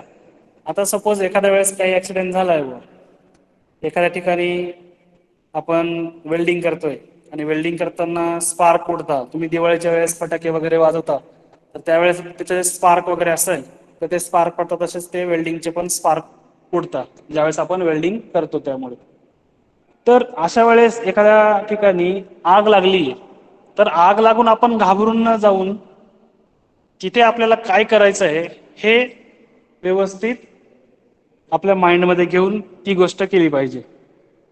नाहीतर मग मुलं काय करतात, सपोज आपल्या घरामध्ये पण कुठे पण आग लागते किंवा शेजारी पाजारी किंवा कुठे पण आग लागते, तर ती आग विझवण्याचा आपण पहिल्यांदा प्रयत्न केला पाहिजे. जेणेकरून पहिल्यांदा हेच बघा की आगीचं स्वरूप कसं आहे. ॲज अ लिटिल स्मॉल याच्यामध्ये असेल तर तुम्ही ती आग मोठ्याच्या साह्याने घेऊ शकता, ती आग विझवू शकता. किंवा जर बिग फायर असेल तर ती बिग फायर पण आधी पहिल्यांदा आपण बघूनच त्याला आपण फेस केलं पाहिजे. तर ह्या ज्या गोष्टी आहे तर ह्या गोष्टी आपण पूर्ण बघून आणि त्याच नंतर त्याच्यावरती अवलंबलं पाहिजे, बरोबर की नाही? पहिल्यांदा जेव्हा असेल सपोज आग लागली किंवा एखाद्याचा ऍक्सिडेंट झाला, त्याला हेल्प करणं सगळ्यात महत्त्वाचं काम आहे. पहिल्यांदा एखाद्या ठिकाणी आग लागली किंवा एखादा ऍक्सिडेंट झाला तर त्याला पहिल्यांदा प्राथमिक उपचार जे असतात तर ते करणं सगळ्यात महत्त्वाचं काम असतं.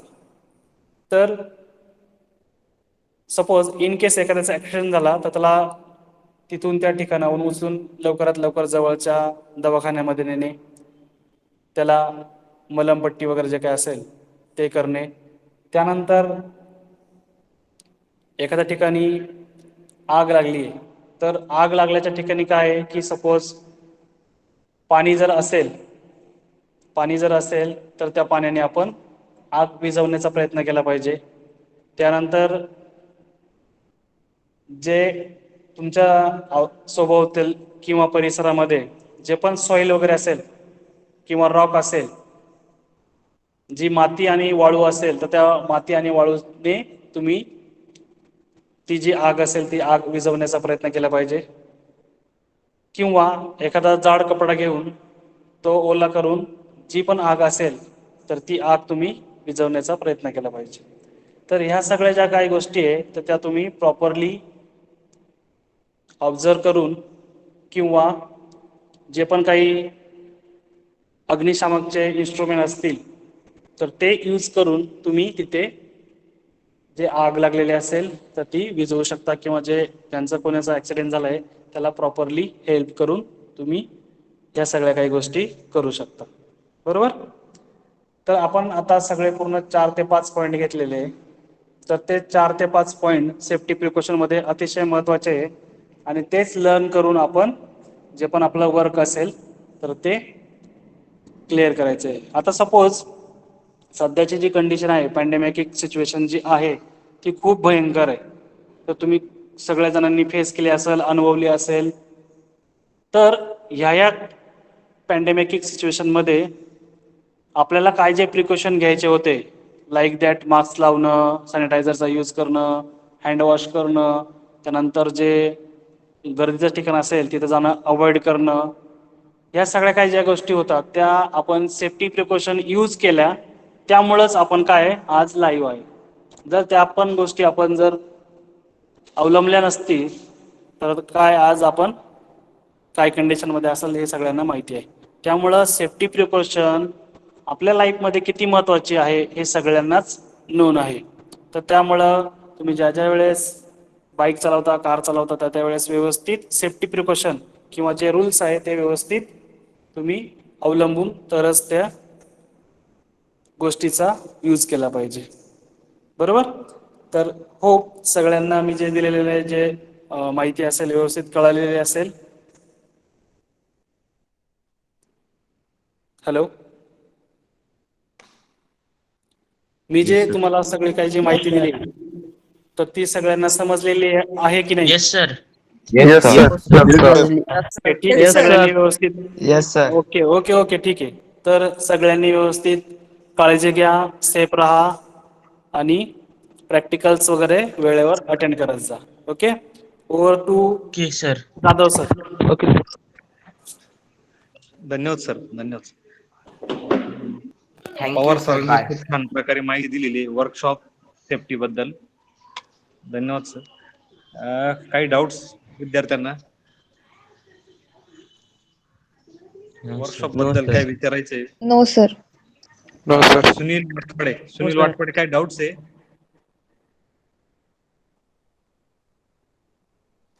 बर ठीक आहे. नेक्स्ट प्रॅक्टिकलला ज्या वेळेस तुम्ही जॉईन कराल आपल्या WPMच्या प्रॅक्टिकलसाठी, तर सर्वांनी जो कॉलेजनी मेल दिलेला आहे त्या मेलवरतूनच जॉईन करायचंय. कारण की आता जस्ट एक मुलांनी केलेलं आहे सिर्फ फक्त मोरे PM RSM पॉली. प्रत्येकाला माझ्या मते अशा नावाने तुम्हाला ईमेल ID दिलेला आहे. Yes. हा, सर्वांनी त्या मेलवरूनच जॉईन करायचं लक्षात घ्या. कारण की पर्सनल मेलवरतून जॉईन करू नका. जॉईन केलं जाणार नाही नेक्स्ट प्रॅक्टिकलला. याची काळजी घ्या सर्वांनी. सर्वांचा ईमेल ID जो दिलेला आहे RSM पॉली त्या नावाने करायचा. कारण की आपण रेकॉर्ड करत असतो आणि त्याचा डेटा ठेवत असतो. ठीक आहे. आता प्रेझेंटी घ्यायची तर सर्वांचे कॅमेरे ऑन करायचे.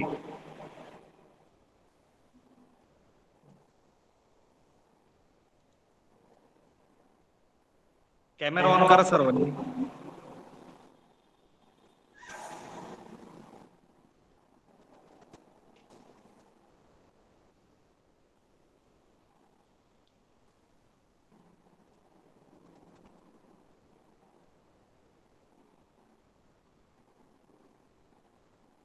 Kunal Jadhav, Vishakha Pawar camera on. हर्षल पिंगळे,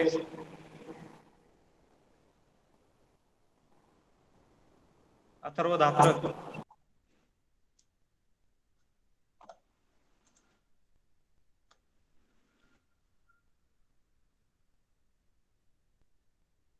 अथर्व पाटील, स्वामी भारंबे,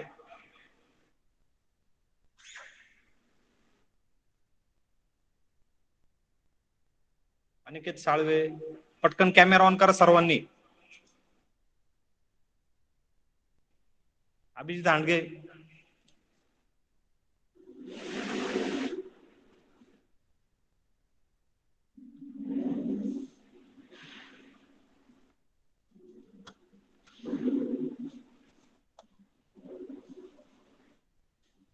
स्नेहा पाटील, विशाखा पवार. लेक्चरला नाही घे बाकीचे.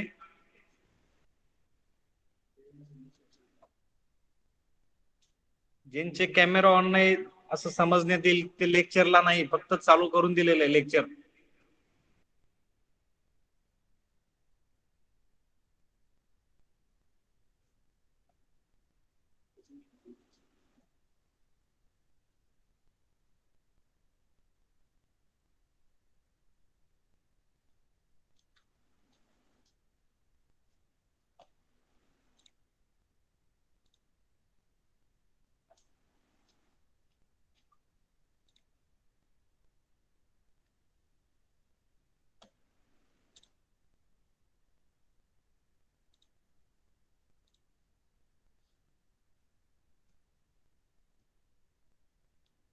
ठीक आहे, लिहू झाले तरी चालेल.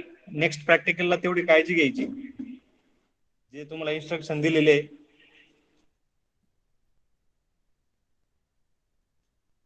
ठीक आहे, लिहू झालं तरी चालेल. प्रॅक्टिकल आजचं झालेलं आहे आपलं.